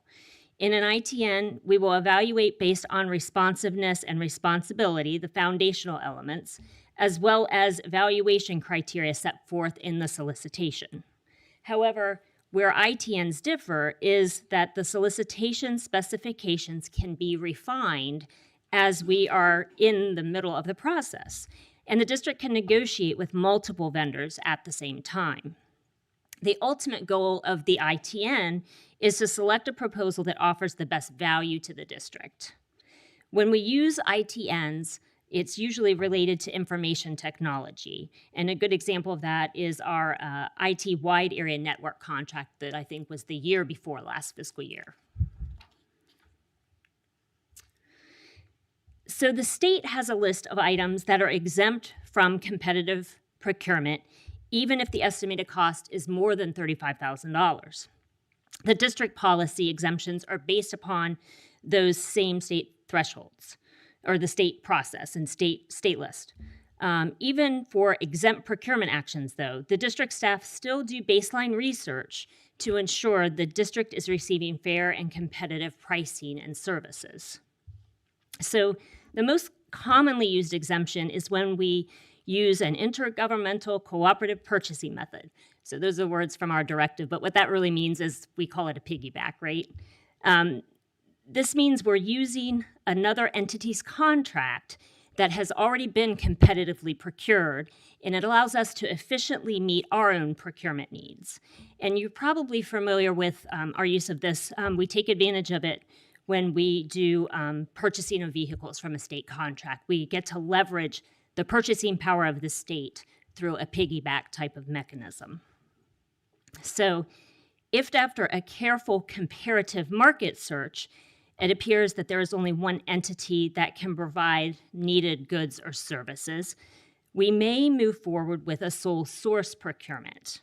However, before we do that, we advertise our intent to sole source and make sure there isn't any firm that we have missed. So we thought it might be helpful to kind of put some of this together and show you a project where we efficiently used each of the different types of solicitation on a single project to accomplish our mission. And the Black Creek Water Resource Development Project is a great example of that. So we started off that project with the RFQ process to select CDM Smith for engineering services for the project design. Once we had the design, we used the IFB process to select firms to construct the intake structure, the treatment cells, and the pipe installation. The media needed for the project was proprietary, and no other firms could produce it. So the district advertised this need and awarded based upon a sole source exemption that I mentioned on the prior slide. And then finally, the operation and maintenance piece of this project was procured through an RFP. That allowed the district to evaluate expertise, experience, and the proposed approach in addition to the cost. So moving to the solicitation process. The first step of the solicitation process really falls on a cooperative effort between our project managers and our procurement team. So we start with our project managers. They prepare a scope of work, minimum qualifications, and evaluation criteria for a solicitation. Our procurement staff partners with them to make sure the appropriate procurement type is used and incorporate the project specifications into our templates. Sometimes the district will publish a request for information, an RFI, if we need to learn more about the market in order to inform potential future procurement options. And we've done that here just recently as part of our IT modernizational project, which you've heard about, and I'll mention a little bit more later too. So after the solicitation development, we advertise the solicitation package on public portals. We use 3 different portals to ensure the most reach. Certain projects, like construction projects, are also advertised in newspapers. And once we post the solicitation, it triggers what we refer to as a cone of silence. And what that means is that the vendors are only allowed to communicate with one designated procurement team member. And that makes sure the integrity of the process is preserved. So any questions that we get have to be in writing, and any response is published so that all the respondents can see that. So after the posting ends, we open submittals and we engage in an evaluation process. All of the responses are reviewed for that responsiveness and responsibility I keep mentioning. And for the non-ITBs, the ones that aren't a bid, the RFQ, the RFP, the ITN, we have a committee that evaluates the submittals in accordance with the criteria that was published in the solicitation. Through this process, we develop a recommendation, and that recommendation is then posted on the portals, and courtesy copies are also provided to the respondents. The posting is referred to as a NOID, a Notice of Intended Decision. We then move to the award stage, and for procurement actions over $200,000 per fiscal year, Those recommendations are presented to you all, our governing board. In procurement actions 200,000 or less per fiscal year, the recommendation is made to our executive director. Once approval is received, staff engage in final negotiations and contract execution. So the Florida legislature has established the process for interested parties to challenge district decisions in our solicitation process. And this is known as the bid protest. You'll hear that term of art. So the process for bid protests is very similar to a challenge for permitting decisions. Both are administrative petitions and are based on Florida's Administrative Procedures Act, which is Chapter 120 of the Florida statutes. The timeframes, though, are a little bit faster when we're in the procurement world. Through this process, the parties can protest a couple of things: the specifications within the solicitation, the decision to make a sole source award, the decision to reject an offer or all offers, and the decision to make an award or an intended award. So this is a little bit of an abbreviated view of how the bid protest works. Because most of the protests involve the decision to reject an offer, such as when we say a submittal is found to be non-responsive, or a decision or the challenge is related to our decision to make an award. Those are the timeframes I'm going to focus on here.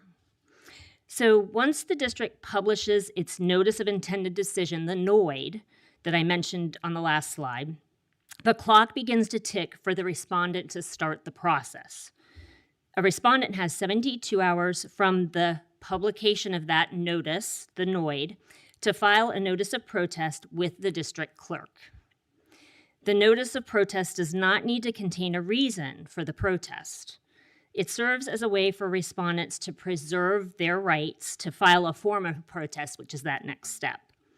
And sometimes a vendor just wants to meet with the district to have a better understanding of our decision or to better position themselves for the next solicitation action.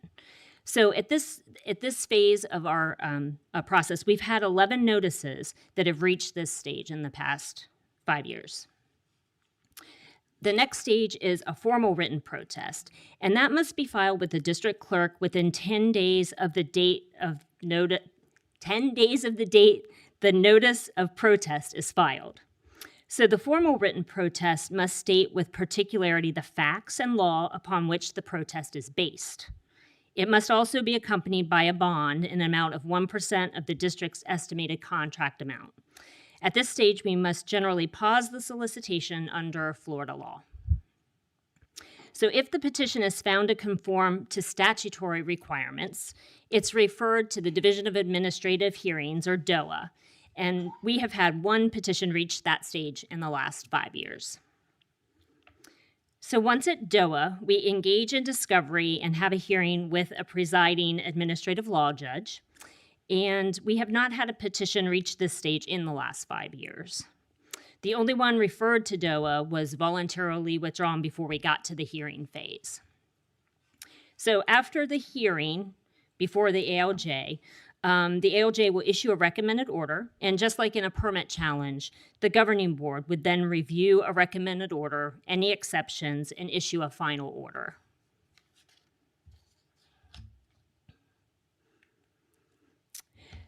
So we at the district and in our procurement team we are interested in improvements, and we have a continued focus on improvements. And I've listed here some of the things that we have been working on or have accomplished.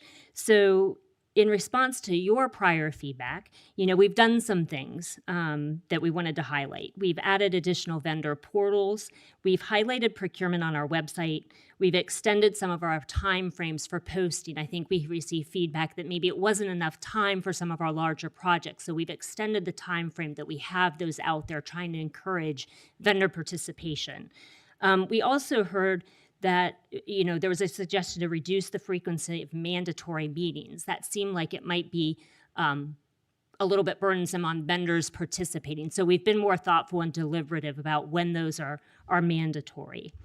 In addition, we've initiated quarterly procurement meetings with other districts, and we're developing vendor outreach and training. So that being said, we recognize there are always additional opportunities to improve. So as you may remember, part of our strategic plan prioritizes the modernization of our IT systems, and we've developed an IT modernization plan that I mentioned before. So an important part of that effort includes an evaluation and upgrade of our procurement systems, which currently rely a lot on some manual effort.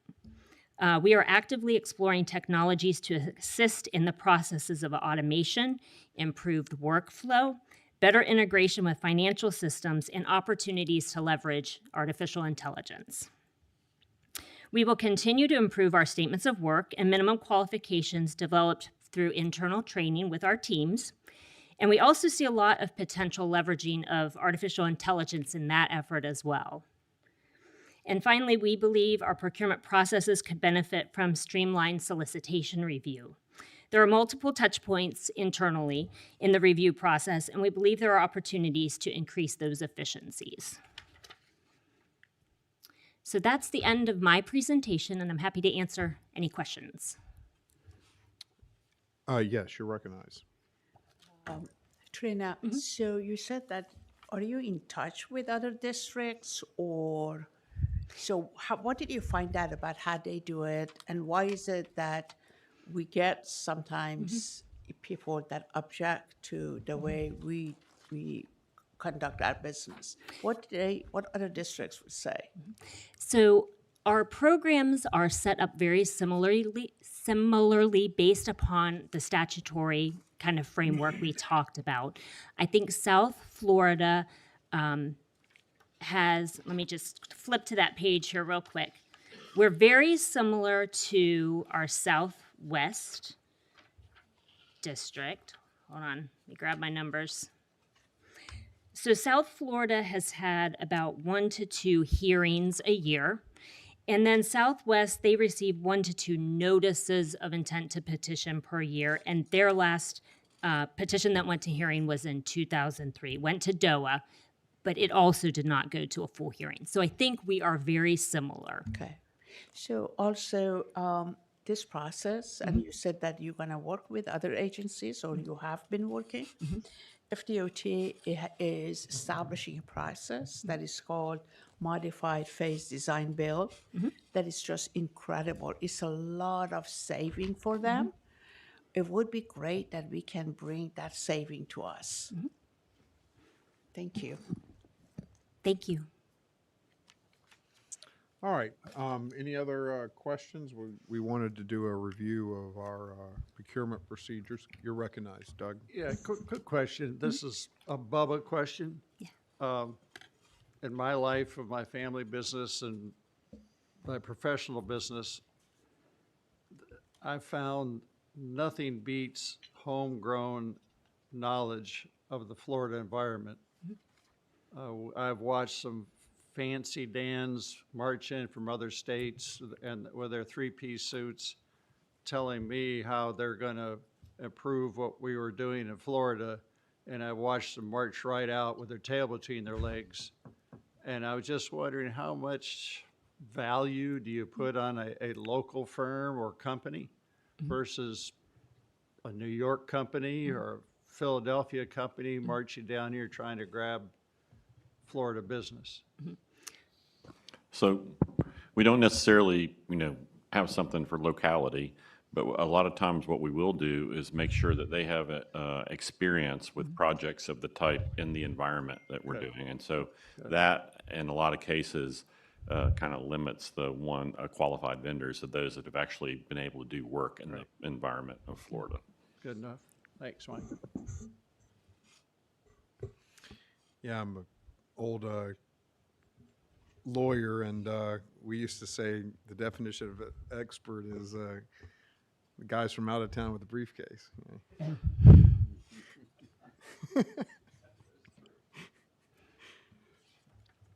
All right.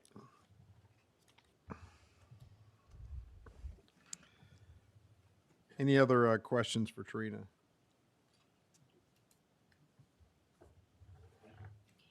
All right, thank you, Trina. Thank you. All right, item 8, public comment. We have one commenter today, Okay, Tim Hodeling, representing Fix the St. Johns River. all right.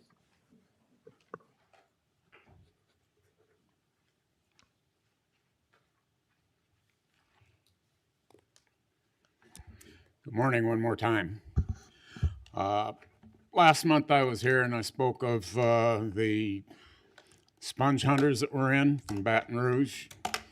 And there was a question afterwards, sponge any good, or, you know, what is it? Yes, sponge in the water is good. It's an indicator.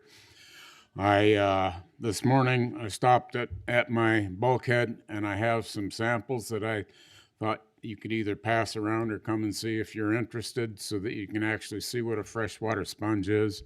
Noting I went through dozens of experts that had no idea that there was sponge in the St. Johns River, and even more that didn't realize that the native Indians used the sponge to make their adobe. I also have I washed up the flower of the valgrass, Vallisneria americana, the eelgrass. If anybody's not seen it, I find it beautiful. It just pops up and floats at the top and does what flowers usually do, male and female, and you know, virtually rub bellies and make seeds. And just one little sprig of the valgrass, in case somebody hasn't seen one. I have all kinds of photos and I can bend your ear for hours on it.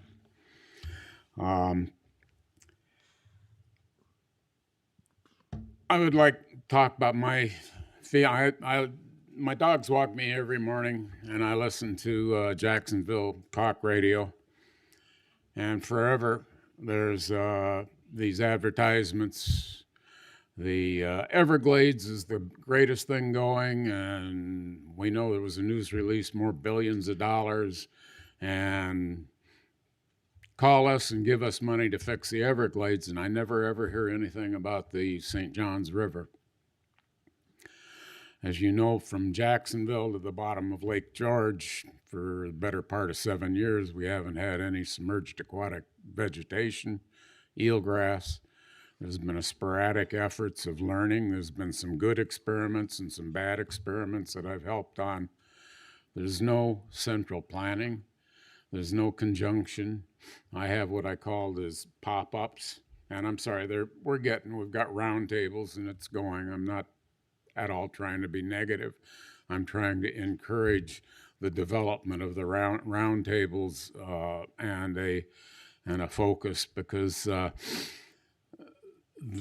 to me, the answer is in the soil, and that goes into specialized knowledge that very few people have, very few institutions have, that can go into the oxygen system of the eelgrass, where they force oxygen down to the roots, and then it goes into sulfite and sulfate and all of that. That was a failing, I believe, at my dock, and I've been 2 years now asking everybody I could to come and do a project. It would be really nice if all of the agencies could get together like we did when we did cops and robbers. You have your little fights, but we all join together and work. And that's all I'm saying is a little bit more direction and communal focus on identifying it, because Indian River Lagoon you spent a lifetime on, and nobody's really started on the lower part of the St. Johns River from an organized point of view, and it can't finish until you start. But in any event, back to this. Anybody want to look? I'll be out here afterwards. They're really fun things. Thank you. All right, are there any other public comment cards? Excellent. Okay, items 9 through 11 were approved on the consent agenda, members. We're going to go to item 12, pending litigation. Ms. Preston, you're recognized. Good afternoon, Mr. Chair and members of the board. I've got updates on 5 cases today. The first two are new administrative petitions. The first is Edward and Anna Cece versus the Cedar Island Homeowners Association and the district. This is related to an environmental resource permit modification for a stormwater system in Flagler County. It was filed March 20th, and it has been referred to the Division of Administrative Hearings on April 6th. The second new administrative petition is Geraldine Clinton versus Deering Park 1 LLC, Farmington Deering Park LLC, and the district. This is related to modification of an environmental resource permit authorizing conceptual approval of a stormwater management system in Volusia County. It was filed March 24th. It has been dismissed with leave to amend, and the amended petition, if any, will be due April 17th. The last administrative petition to update is Brian White and White Family Associates LLC versus Farmington North LLC in the district. This was a petition for administrative hearing related to an environmental resource permit in Volusia County. It was dismissed on March 12th. There was a notice of appeal filed with the district on March 23rd. The next two cases are enforcement cases. The first is the district versus Kirk Stephen Leifer as trustee of the C&K Family Trust and other parties. This is a circuit court enforcement action that was filed by the district in Lake County following a district final order in an enforcement case that was also affirmed on appeal. The defendants in that case had filed various counterclaims seeking damages from the district, and on March 26th, the defendants voluntarily dismissed their third amended counterclaim. The last case is a resolution. I'm happy to report the district versus Michael Fortin and others. This was a circuit court action in Brevard County that involved encroachment and unauthorized use of district property. We had previously obtained a summary judgment for damages. That's been paid, and the defendant a couple weeks ago agreed to an injunction preventing future unauthorized use of district property. This concludes my report. Any questions for Mr. Preston? All right, we're going to now move to governing board comments. Does anybody have anything they wish to discuss?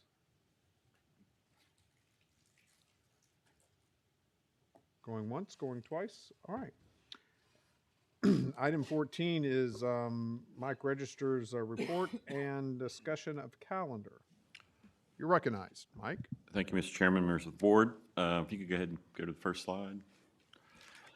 District staff, one of the things we've had with our employee engagement committee that has kind of bubbled up is the desire to learn a lot more about not just their little part of the district, but what's going on throughout the district and all the other work areas. And so to further this end, we recently held open houses at headquarters and at Palm Bay so that we could learn about cross-division work and connect with our colleagues. They had displays from multiple work groups, including our Sam there, provided some information on the work that he does so people know that he's available in case there's any issues that they want to bring up.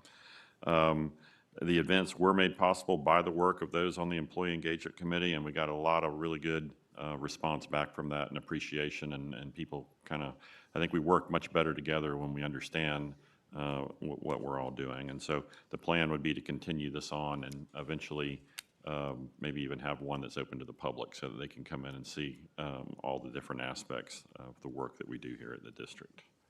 Next slide. I just wanted to show a little thing of your Blue School grants in action.